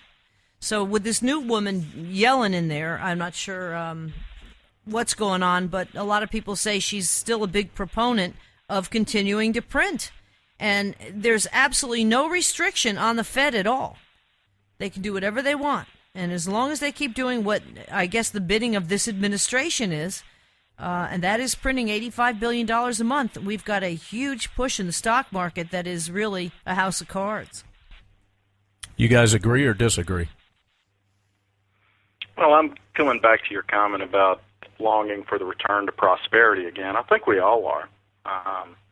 And just stepping back from some of the micro issues here, our current political climate is just not conducive to our government forming a plan on how to move forward and how best to serve the American people, regardless of which side of the discussion you're on. The means by which they're going about it, I hate to keep using the word gridlock. It's so overused now, but it truly is. Then why would two things? I agree with you. Talked about what happened to the days of the cigar smoke-filled room, the glass of whiskey there, and leaders hammering out issues irrespective of their ideological, backgrounds or desires. And but the government doesn't create jobs. It's not supposed to. No. So, therein what you're saying right off the bat, the government just needs to step back. Let the free market economy work. When the free market economy is able to work, it's the best system in the world. Why do you think people are dying to come here? And it's totally vilified. See, then I get to the public education system. It's totally vilified now. And unfortunately, if you have an entire generation growing up thinking that America is evil, that's really problematic, because this country, when Ronald Reagan started to really get this economy rolling, because he basically did take the government out of people's lives, we were creating over 1 million jobs a month. And we don't create more than, I don't know, I think at most we've had 120,000 a month created in the private sector in the last few months. And that's pitiful. It's pitiful. And that's all because if you are a small business owner, Jeff obviously might be able to corroborate this, but if you have no idea what the government restrictions are going to be from month to month, just like healthcare systems right now, and healthcare providers are afraid because they don't know the changes that are being made to Obamacare almost by the minute. What you do is you contract. You stop hiring. You stop expanding your business, and you just try to wait it out, just like Don is doing. And that all boils down to the overregulation from the federal government, no matter who it's coming from, left or right. Do you agree, Jeff? I absolutely agree. I think that the government has become, a friend of mine describes it as, it's just a huge machine, and he said you could never kill it. He was sharing the story of the DOT coming into his family's flooring business and wanting the logbook on their truck. And I think their truck ran up and down the road to Tampa. I think they had an office down there. And he said, shit, we didn't know anything about a logbook. And it ended up being, and this has been, 20 years ago, ended up being a $26,000 fine. And, nobody was trying to avoid anything. They just didn't know. How about and he goes, Gibson guitars? Same thing. It's I don't, it's easy for the right to say we don't need any regulation. I probably lean more libertarian, and Jeremy will say, well, you guys are all idiots because you don't think anyone should have any say-so in anything. But yeah, Jeremy, he's speaking for you now. Yeah. Well, Jeremy and I do this with a bourbon every once in a while, so I know some of his lines. But I do think that at some point, and I don't know how you do it, how do you kill the beast? I mean, with the level of employment in just the federal government these days, I don't know how you kill the beast. It's called the Constitution. Yeah. Unfortunately, we've you gotten got a away big from point that. there. The Constitution allows us to replace the government that is not representing we the people. That's scary stuff. When you and think that Homeland, a big problem is, at least with this current administration and this collective Congress, about half the population is being represented by that. The other half is not. Mm-hmm. And, I mean, I got to tell you, I have never in my adult life felt like I had a president that actually had this disdain for what I stood for. And I truly feel that way. Now, I've said this before, and I'll say it down the road again. I would take a bullet to protect Barack Obama's life. I would do that. And we've had guests on here that have argued and said, well, I'd be the one to shoot him. I would take a bullet to save that man's life because I love my country that much. But I disagree with almost everything that comes out of his mouth every time he opens it. And if you go back to 2009, January, I stood at my office and watched the inauguration, and I was filled with emotion for two reasons. Number one, I was proud as an American that America had elected a black president. I was extremely proud of that. I felt that was a huge hurdle that we got over. And at the same time, I was nauseous because I had done enough research on Obama's background to have viable concerns of where this man was and his administration that he was going to surround himself with was going to take our country. And unfortunately, in my opinion, I was right with my concerns. Now, with regard to the pride that I had for America with respect to his race or half race or whatever he is, I felt that I feel the exact opposite has taken place. I have been called, Jeremy, I have been called a racist hundreds of times since 2009. Prior to 2009, nobody ever called me a racist. Not one time. Black, white, Hispanic, nobody ever called me a racist. Because I never gave them any reason to do so. But since 2009, I've been labeled a racist hundreds of times. The weird thing about it is that it's never been by a black person. It's always been by a white liberal who labels me that because I disagree with this president. And here I am standing in my office, January of 2009, filled with pride because we actually elected a black man to the office of the president. Now, that's a diatribe. It really wasn't a question. I go off on those from time to time. Jeremy, let me ask you this. Have you ever in your life talked race and politics more than you have, say, in the last 3 or 4 years? I mean, has it come up in conversations a lot more? Honestly, Donna, I haven't had many race and politics conversations in the last couple of years. I mean, perhaps it's a matter of I won't listen to it and I walk away from it, but I understand where you're coming from, and I certainly can see how, Don's experienced what he's experienced. I understand that element out there in society, but yeah, but here's what's weird about it. I don't have time for that kind of discussion, Well, and I don't. I mean, Jeff knows how busy I am. I don't have time for that kind of discussion either. See, that's problematic, though, because we need to start having that now. Because the more people sit by the side and on the sidelines and don't get involved, that's exactly what happens. You get a government that's overreaching. It was Ben Franklin. When he came out of the Constitutional Convention, he said to Betsy Ross said to him, "What kind of government do we have?" And he said, "A republic, as long as you can hold on to it." A republic, and Barack Obama has said repeatedly, we have a democracy, which drives me crazy. Democracy is mob rule. A republic is representative democracy. And we don't seem to have that now. We elect the same idiots over and over again because of complacency.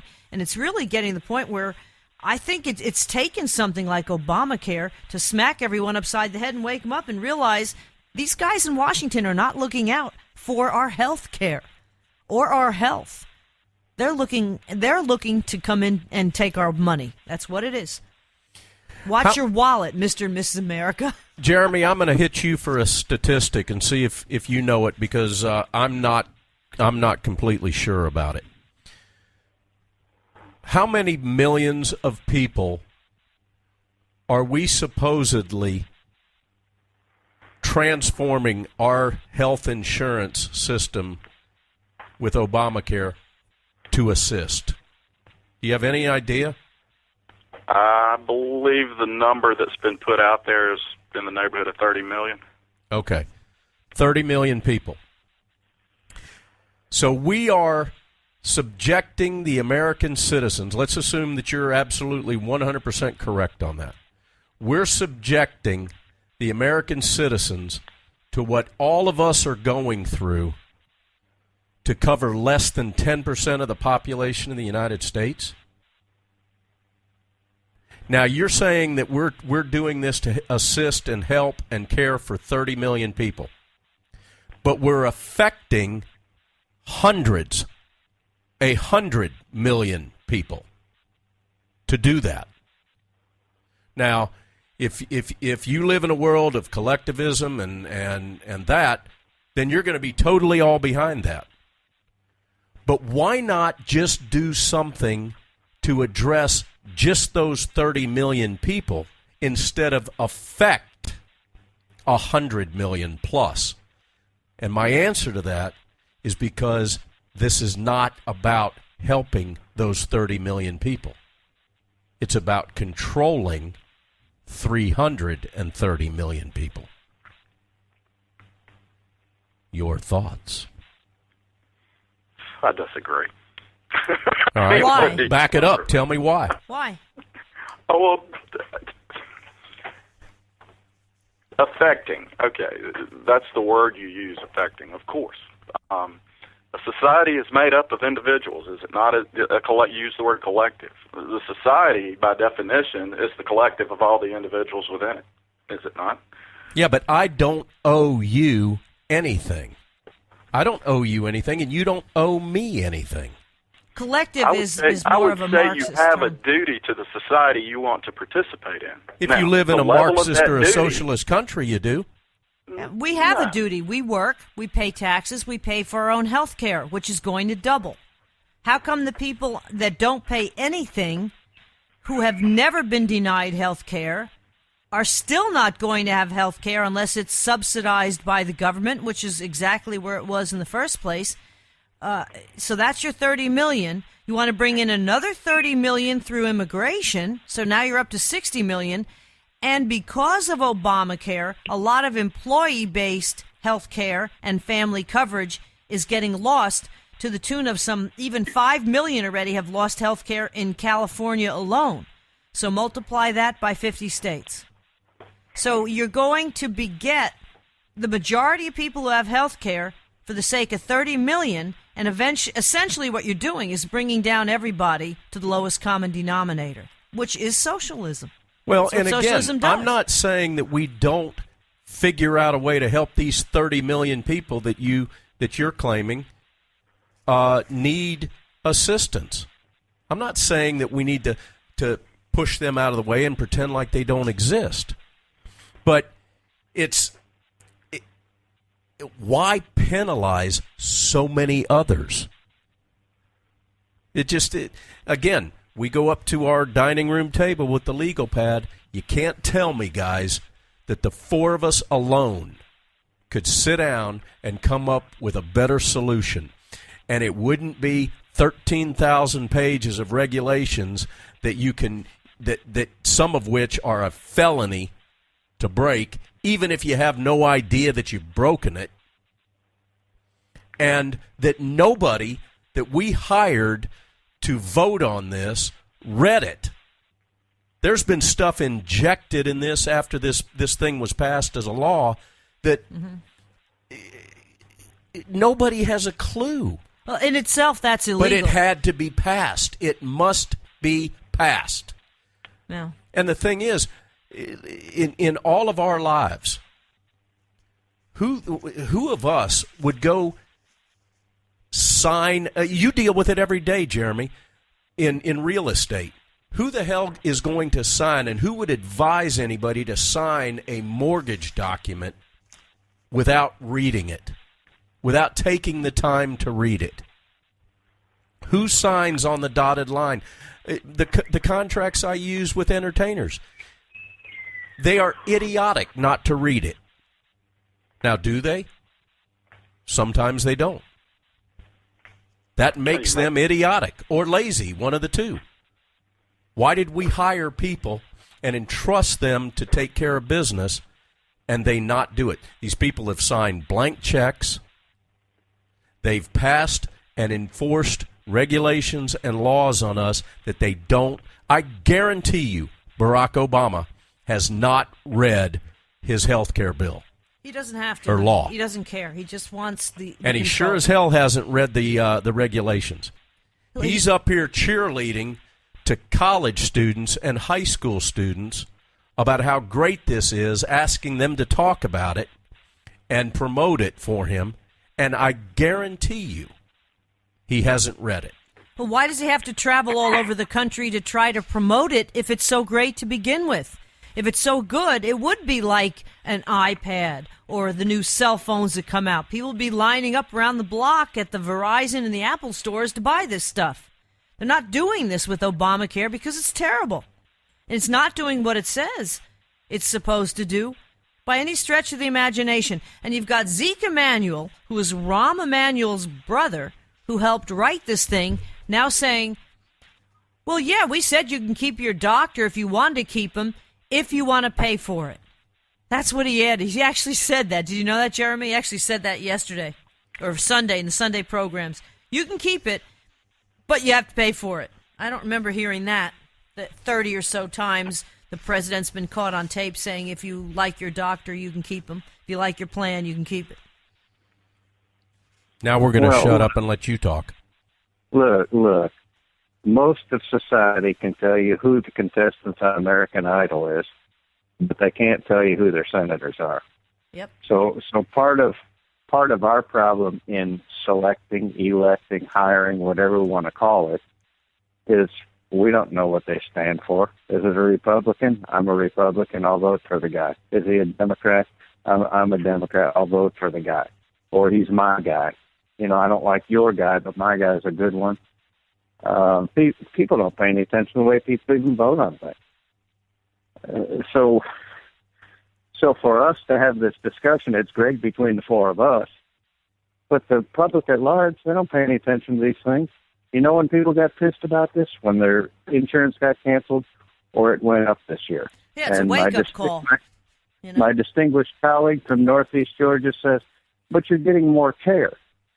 I understand, but the president said for the average family it's going to go down $2,500, and now it's not. But to most people, this is the wake-up call for them. So, Jeremy? 95% of those folks do not read the full mortgage package. Idiotic. I sat in there till my ass went to sleep reading mine. It's a bad visual. And on a standard residential mortgage these days, those packages are in excess of 110 pages. That's right. So how are they going? Yeah. So how are they going to read 26, however, 100 many? The Obamacare is actually longer than the Bible, and they've added, I think, another 10,000 pages to it in additional regulations. See, you know what, Jeremy? You work at a law firm. Do you feel that in so many levels that this is actually illegal? Because you've got a bill that was passed, made into law, and then you had a president that started picking and choosing what parts of that he was going to enforce and what parts of that he was going to put off. And he's adding more regulations. I mean, I never heard of a president allowed to change a bill or a law after it's been made into law.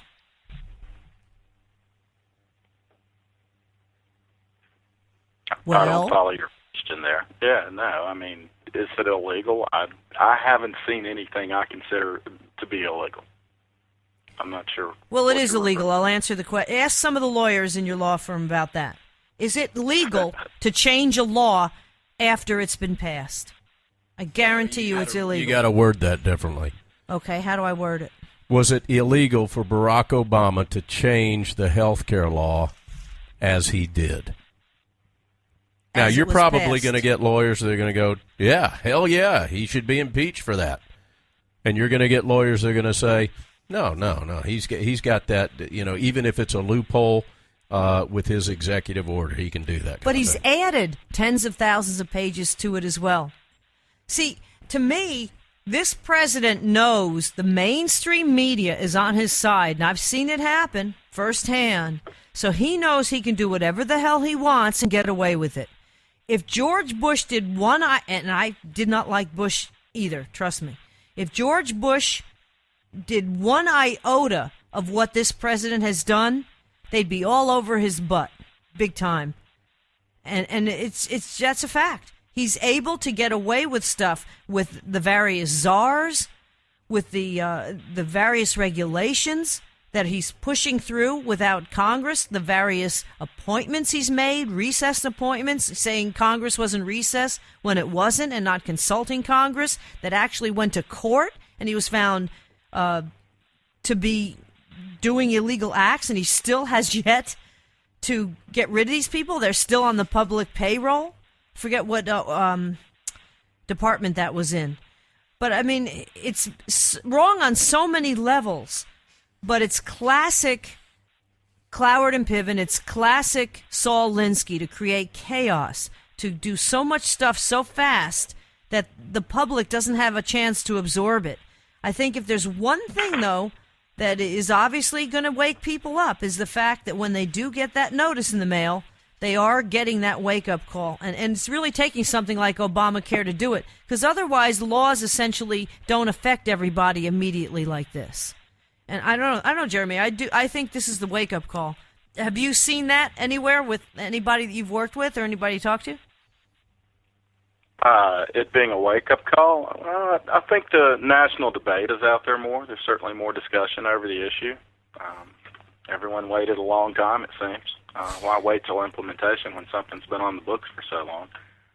But obviously, yeah, I mean... Well, here's the thing. The American public is now paying attention to the discussion, I think, to some extent. Well, yeah, but the thing is, you say, why wait so long? Because it's been on the books for so long? The masses are starting to find out that what they were told and the way they were told is not the truth. I mean, you've got people that are losing their policies that need, or losing their coverage that need it, that have been paying for it, that have had it for quite some time, that are losing it due to this law. And that's going to amount to a lot more than 30 million people. And they didn't think that was going to happen because they weren't instructed by the people that they hired to represent them until all of a sudden it hit the fan at the beginning of October. Now, you brought up something earlier that I'd like to go back to. You talked about gridlock in Congress. I have a couple of questions that I'd like to shoot at you. Number one, if you've got gridlock that is so intense as it has been over these past 5 years, why do you think that now is the time, or was the time, to pass something so important as both health care and immigration? Immigration clearly hadn't passed yet, but why are those two things, why is it so critical to pass those things now in time when there is such huge gridlock that it can't be effectively voted on? Your question really doesn't make sense to me. There is a That's because you're a progressive. You want me to rephrase it? But obviously there was a vote held. I mean, you can't call it gridlock when action was taken. Absolutely. There was a vote held. 86% of the Democrats supported it. 0% of the Republicans supported it. Now let's go back to the 15th Amendment. This was the right for everybody to be able to vote. Clearly there was gridlock then. 100% of the Republicans supported it. 0% of the Democrats supported it. That was allowing the blacks to vote, you're talking about? Yeah, 15th Amendment. Go back to the 14th. The 14th Amendment gave citizenship to freed slaves. 94% of the Republicans supported it. 0% of the Democrats supported it. They don't teach that in the public school system. Go back to the abolishment of slavery, the 13th. 100% of Republican support, 23 Democrat. Now, I'm almost answering my own question that it can be done with gridlock. Because clearly there was gridlock then. How about Obamacare? 0% Republicans. Not one Republican voted for it. See, But what we don't know in history, and clearly the technology and the advancements in technology have allowed us to sit here and the masses have the ability, whether they choose to do it or not, to become more educated about a situation. Yeah. All right? I mean, back when this was taking place, Jedediah out on his farm in the middle of Kansas had probably no idea what was going on in Washington, D.C. But he read papers, I bet, to find out. Until after the fact. Yeah. Okay? But now we've got possibly the same kind of gridlock going on in Washington, where you've got an entire side of the aisle not voting on and not favoring and not supporting the current administration, and the other one completely doing it, just like you had for the 13th, 14th, and 15th Amendments. But you've also got the population in the United States. You've got a large amount of people that are really having an issue with this, and those of us that don't feel like this administration gives a rat's ass that we're opposed to this. We feel as conservatives, and I'm speaking for myself here, I feel that my thoughts on this whole thing mean nothing to this current administration. If anything, I am a burr in their saddle. They don't like you being educated. They don't like you being informed. To me, this is Washington in general, truthfully, they feel that they know what's best for you. You don't know what's best for you. Hence, you've got, Nanny Bloomberg in New York. You can't have a 32-ounce drink. He's now about, before he leaves office, make everybody get a flu shot. I mean, this is insane. You have to, your light bulbs, your toilet flushing. Well, I guess Jeff can, talk about that. I mean, you're talking about light bulbs that have mercury in them. And you have to call the EPA or hazmat if you drop that on your floor because you can get mercury into your carpeting. And yet, that's going to help the environment? How many people have those squiggly light bulbs that are going to throw them out not knowing anything? Well, I want to ask our two guests. And that's going to go into a landfill. Jeff. Yes, sir. What kind of light bulbs do you use? 60-watt incandescent. There you go. Jeremy? Incandescent. You do not use the squiggly things? I may have one, but for the most part, I like the others. Okay. Well, that's good. Yeah, but the government tells you, Jeremy, that eventually that's not going to be the case. You have to have the squiggly ones. Your toilet has to flush less gallons because the government knows what's best for you. I mean, this is absurd. Jeremy, I want to get your thoughts on something else. And first of all, we're kind of running over on time here. I really appreciate both of you guys hanging in there with us. I have found this evening to be very fascinating, and I applaud you, Jeremy, for coming in here and articulating so well, and really holding what I consider to be a class debate. I appreciate that. I knew you would, and hopefully you knew we would.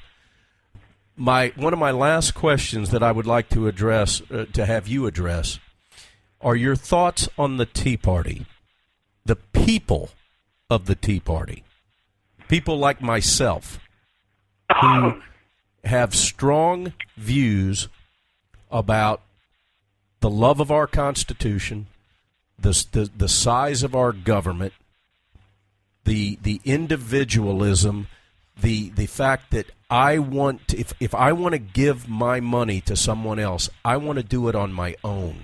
I don't want to be told who to give it to. I don't want to be told how much to give it. I want to give voluntarily. I am all about voluntary redistribution of my own wealth. So, without going into even more of a diatribe along those lines, what are your thoughts on the Tea Party? Because we are highly vilified in the media, and we are highly vilified by this current administration.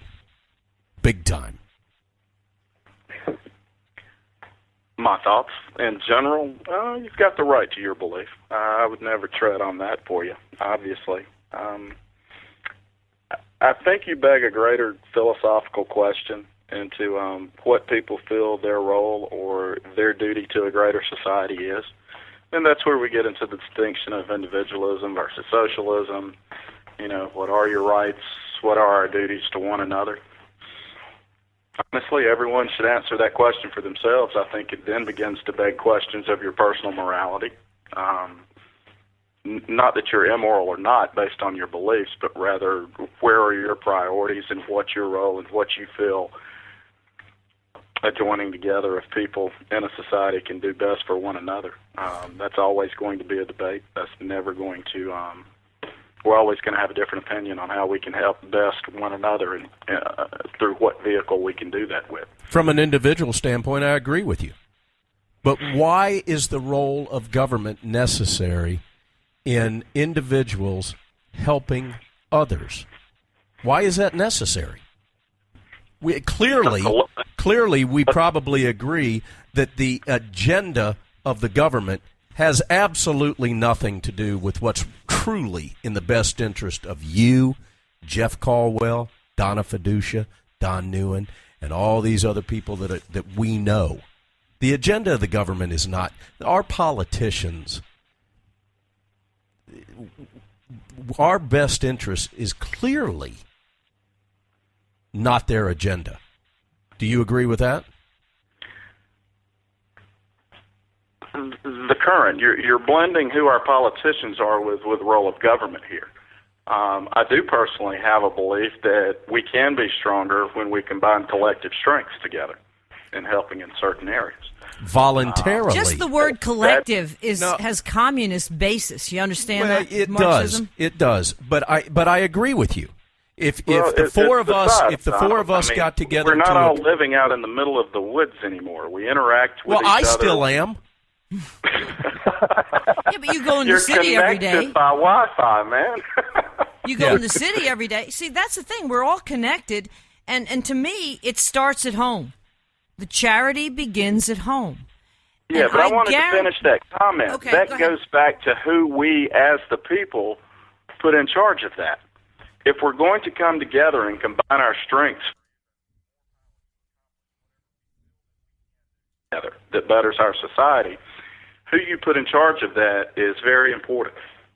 Mm-hmm. I think the American people, quite frankly, haven't done a good job with who they put in charge of our collective strengths as a country and as a society. On both sides of the aisle? Yeah, agree with that. Oh, sure. There are many shortcomings. And what about with the current administration? To do great things for this society. I mean, you only advance as a society, or even the human race. I mean, we came out of the Middle Ages into a new era. You know, that took society. That wasn't a bunch of hunter-gatherers out there who just stumbled upon industrialization or you know, whatever you want to attribute the strengths of society to be. So there is strength there with all of us together, coming together, and government versus corporate interest in the modern world. You have a greater say in that. Government is in bed with the America. Yeah, but see, that's where we disagree. Donna hit it. Government is in bed. That's where you get to replace your leaders. You can't do that with the mega corporations in this country. You can't do it if you got a mega government either. Clean the slate in Washington. If you have a socialist government, you're not going to have any upward mobility whatsoever. You still have you'll always have classes, various classes, and the bigger the government gets, you're just putting the wealth in the government's hands. They're not going to give it back to you. Well, and I propose that the further you move towards socialism, the what you end up creating between the massive corporate entities that you're talking about and the government, they end up becoming more and more and more one. The closer you move to socialism, then into Marxism, then into communism, there becomes no difference between government and huge corporate business. It becomes one. And it's already going there. And that's what a conservative refers to as crony capitalism. It's taken place right in front of us.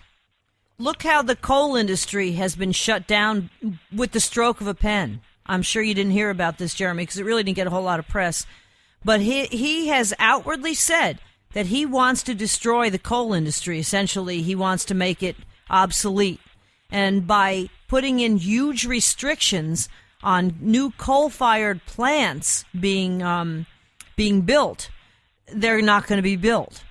So essentially, the coal industry has been put out of business by this government, and yet you've got billions being thrown into things like wind and solar, like Solyndra, that just don't work en masse yet. It's not saying the technology won't be there in the future, but it's not there now. So what do we have? Rising costs. In fact, last October, this last couple months ago, was the highest energy costs on record for the month of October. Because what happens is you have less competition, you have less choices out there, the prices are going to go up. And this is capitalism under attack. You know, and there has to be some regulation by government so that the capitalism cannot take advantage of the people. I agree, and that's what started unions. But now you've got the unions in bed with the president. Well, with politicians in general, both from and quite frankly, both on the state and the federal level. Jeremy, I want to go back though. As our government moves closer to, and I would assume you agree that it has moved toward socialism. As it moves toward a socialist government, as it moves then further toward a Marxist government and potentially a communist government, do you agree that big business, big corporations, and the government then become one?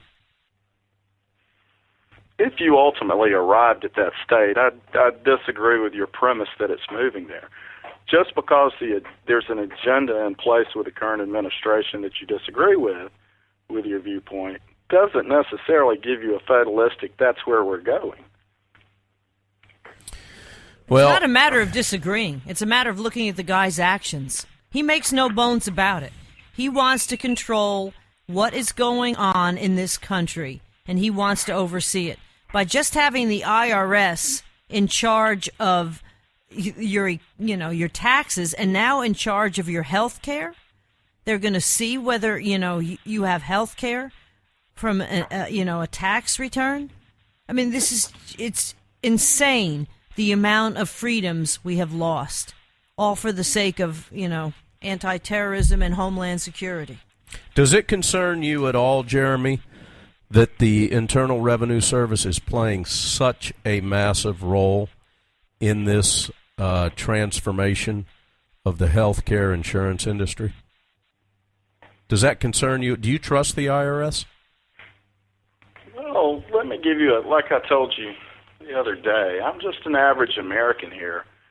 I still have my health insurance policy with one of your big corporate insurance companies. They haven't intruded on my life.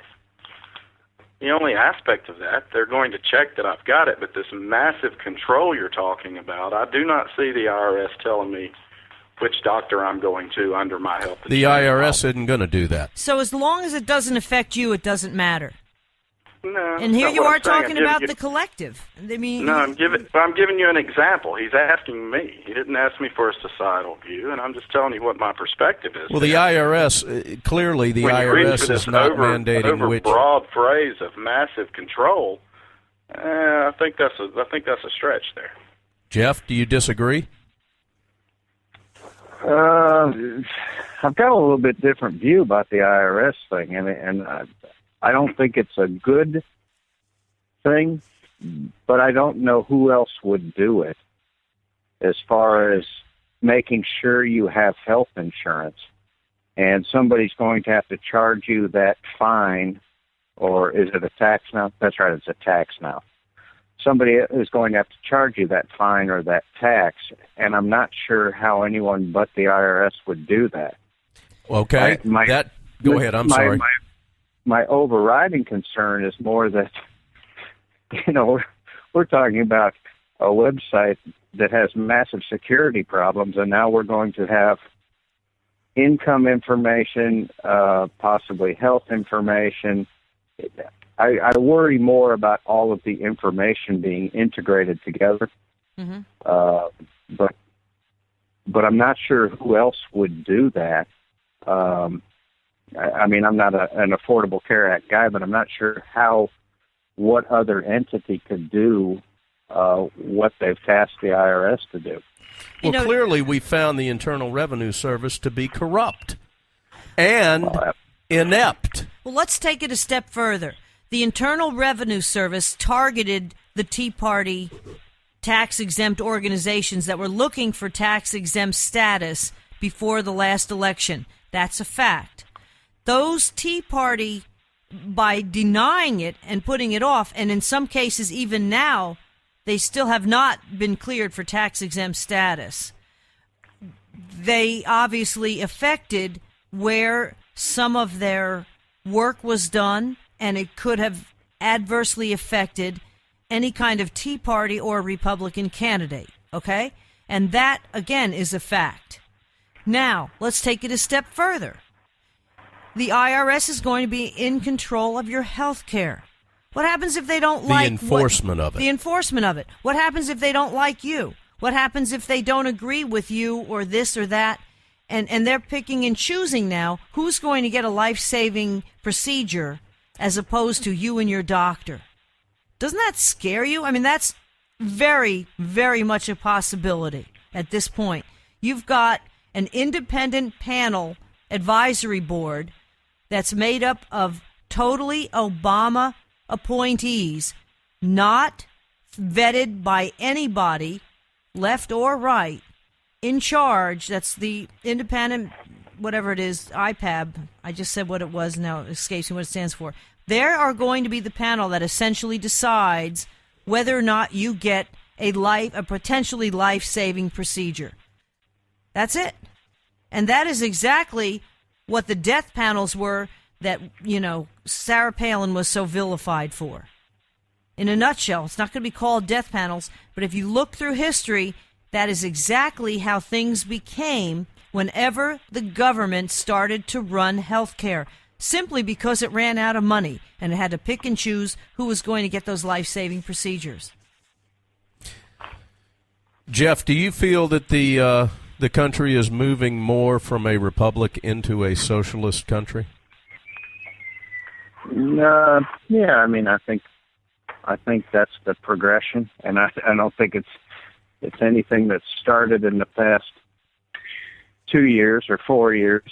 Some things are probably maybe accelerating that direction. I could certainly see at the beginning of Social Security, people saying, well, that's the end of the country. We're going to end up being a bunch of socialists. The scary thought is looking at what European nations have gone through recently. I would think with a country this size and with the entitlement class the size of ours, we're probably going to find ourselves in the same place some of those European countries were in, and we're probably much too large to reach out to Germany to bail us out. Well, I have yet to see a socialist or a Marxist or a communist country thrive. I'm not aware of one. If you're in the government, you're thriving. Or if you're the elite. Right. But then you're going back to the two, the two social economic class system, which, I think it's safe to say that all four of us are middle class. I don't want that. Yep. Jeremy. Yes. Again, thank you, man. My pleasure. I hope you had as much fun as I had. This show isn't for everyone, is it?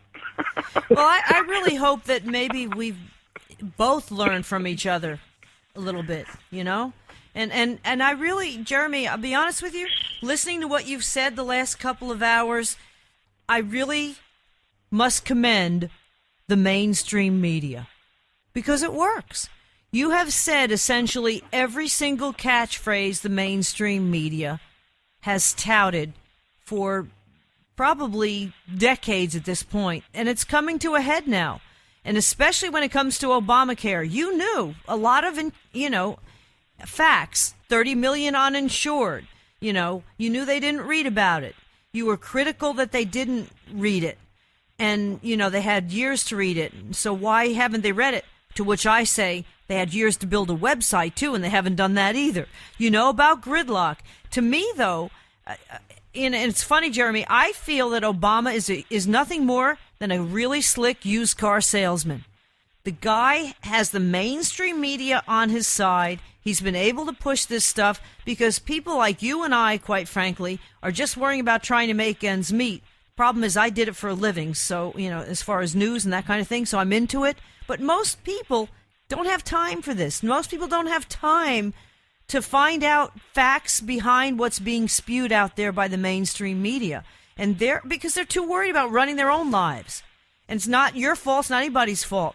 The mainstream media, to me, has, in the last couple hours, it's demonstrated to me how effective it still is.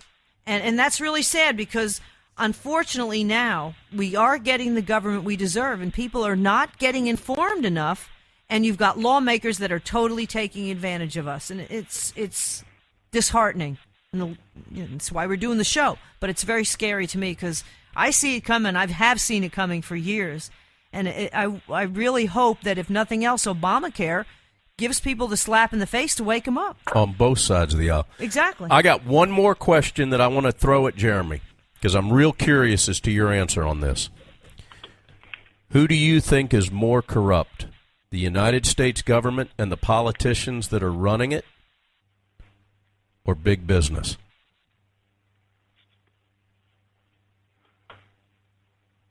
Well, I don't necessarily like the word corrupt. You want to force me there? What word would you like me to use? I'm not sure that either is corrupt as much as they're working to do what they think they need to, those that are in charge of either the big business or the government at the time. You think they're working together? Of big business and government? Mm-hmm. To serve their own best interests and not those of the American people?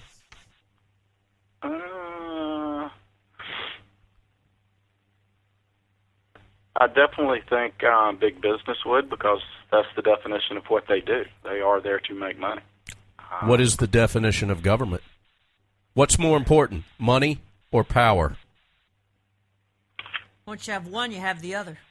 I was going to say, is there a difference? Yeah, there is. There is. There is. Power outlasts money. Yeah. There is a difference. But this government is taking a money and a power grab. I believe. They're taking a power grab, and they're wasting our money.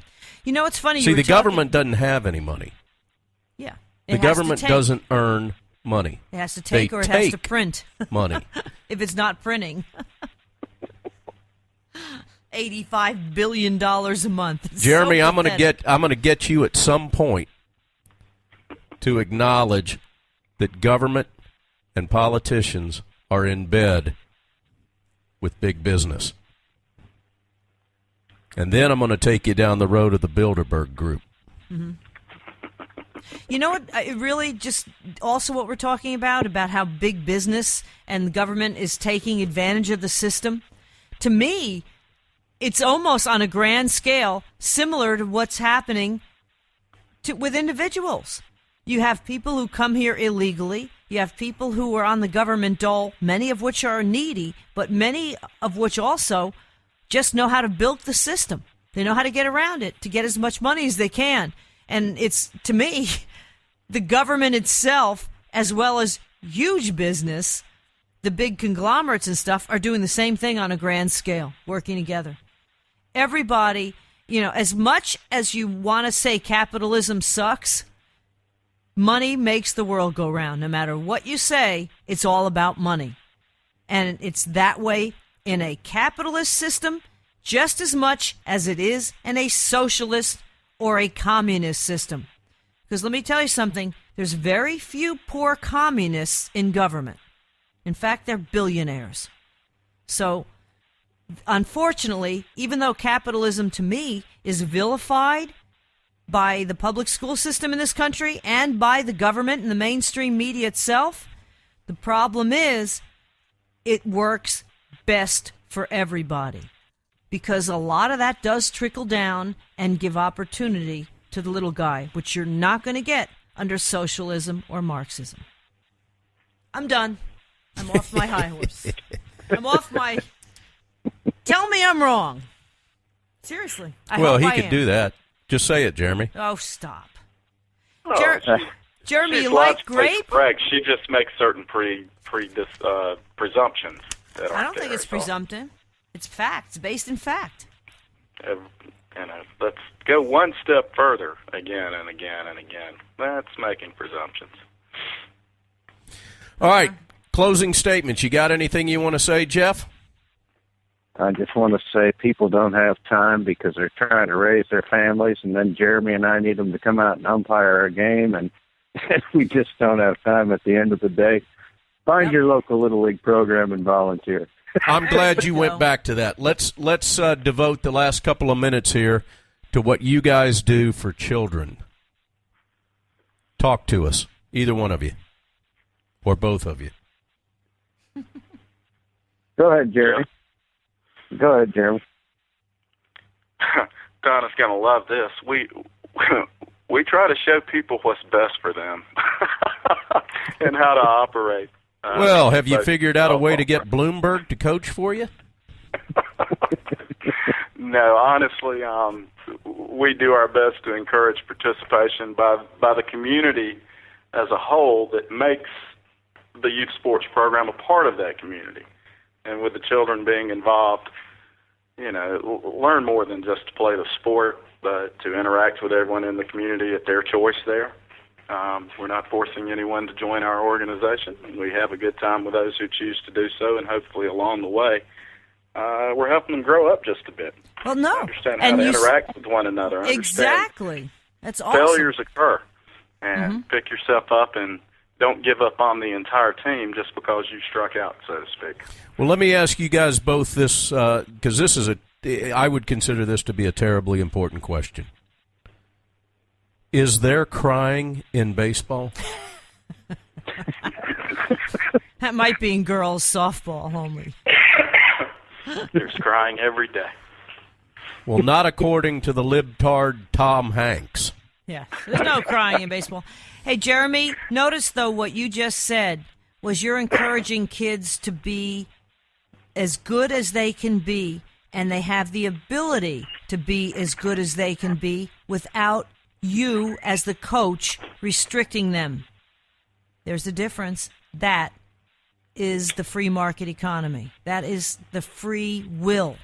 And that nurtures volunteerism, and that nurtures people to be the best they can be. Without you saying, you can't do that. You can't do that. We have to give this to him. You can't play first base. We're going to let this one play first base just to be fair. We're going to take, this guy's batting average and give it to someone else to make him feel better. That's redistribution. You're not doing that. You're letting the kids be a free market economy, which is what made this country great. And you said it by your own words. So now I feel vindicated. But as an organizational entity, we have to tell the parents from this other team that they will volunteer in the concession stand to make sure we sell the hot dogs for the next game. So there's a realistic world out there. We can all be as idealistic as we like, but sometimes you got to make the games happen and cook the hot dogs.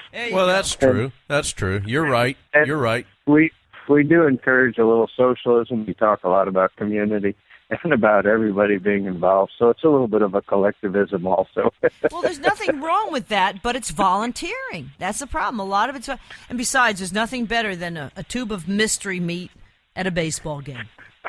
Nitrate sticks. Didn't we used to call them nitrate sticks? Did you? That's exactly it. Hey, Jeremy, do you like the Yankees? No. Oh, okay. There's hope for you yet. Someplace we haven't gone tonight is the Georgia Bulldogs.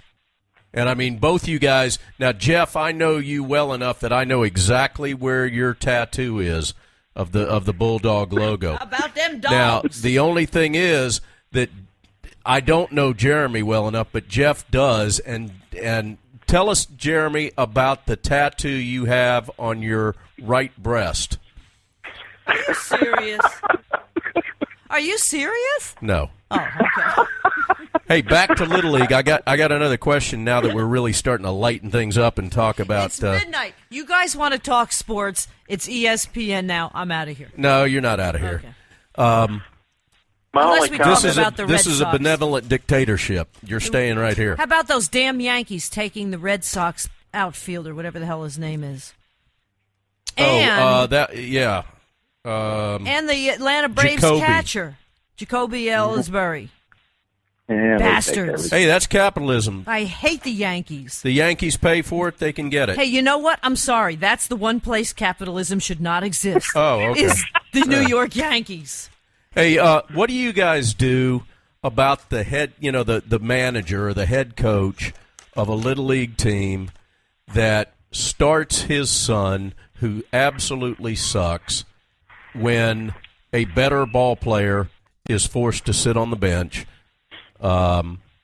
because the coach's son must be the star, despite the fact that he's absolutely terrible? We would refer to that as a local league situation. That never happens. I'm sure that never happens. Not in your guys' We thank teams. the man for volunteering because he was the only one that would take the team. There you go. Oh, I got you. There you go. That's all right, well, that makes collectivism. sense. All right, next question. T-ball. You've never seen that happen. Come on. No. Being sarcastic. Hey, listen, Jeremy, you don't know this about me, and neither do any of these listeners. Jeff does. I actually got kicked out of being an assistant coach when I was. You remember that, Jeff? Why? Was I removed from the park? No, I don't think you're removed from the park. I don't recall that. But I was removed from the team. I'm not, even if I could remember that coach's name, I wouldn't say it. Last question regarding Little League. I know that when Jeff and I met, it was during my oldest son's career start in baseball, when Lee played T-ball. Yeah, probably 4 years old, I'm guessing they were. Yep. So that would be, and he's 20 years old now. So 16 years ago I met you, and I'm sure something has not changed, and that is mouthy, pain-in-the-ass parents at a T-ball game bitching about an umpire call.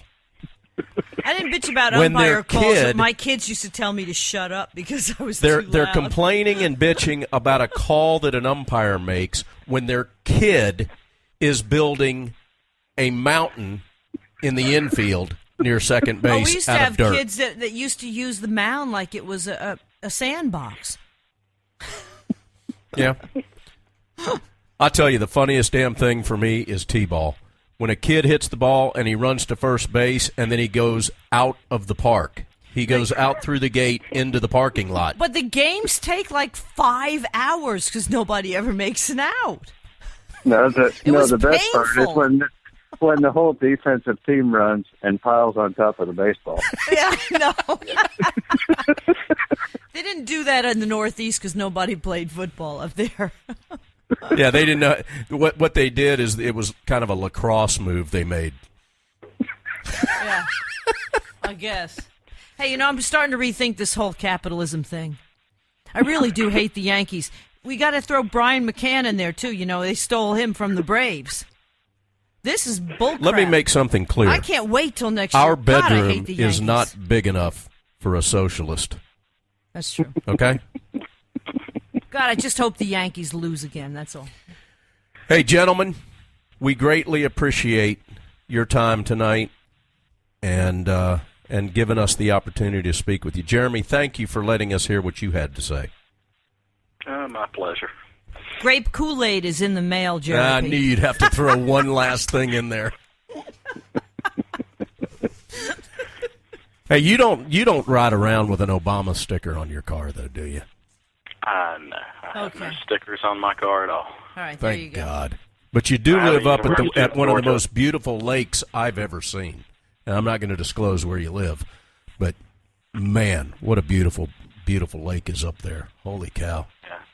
I just remembered to go on Facebook and change my privacy settings here. I'd forgotten that. Uh-oh. Hey, gentlemen, have a great night. Thank you so much for your time. Donna, I'm going to have you take us out of here.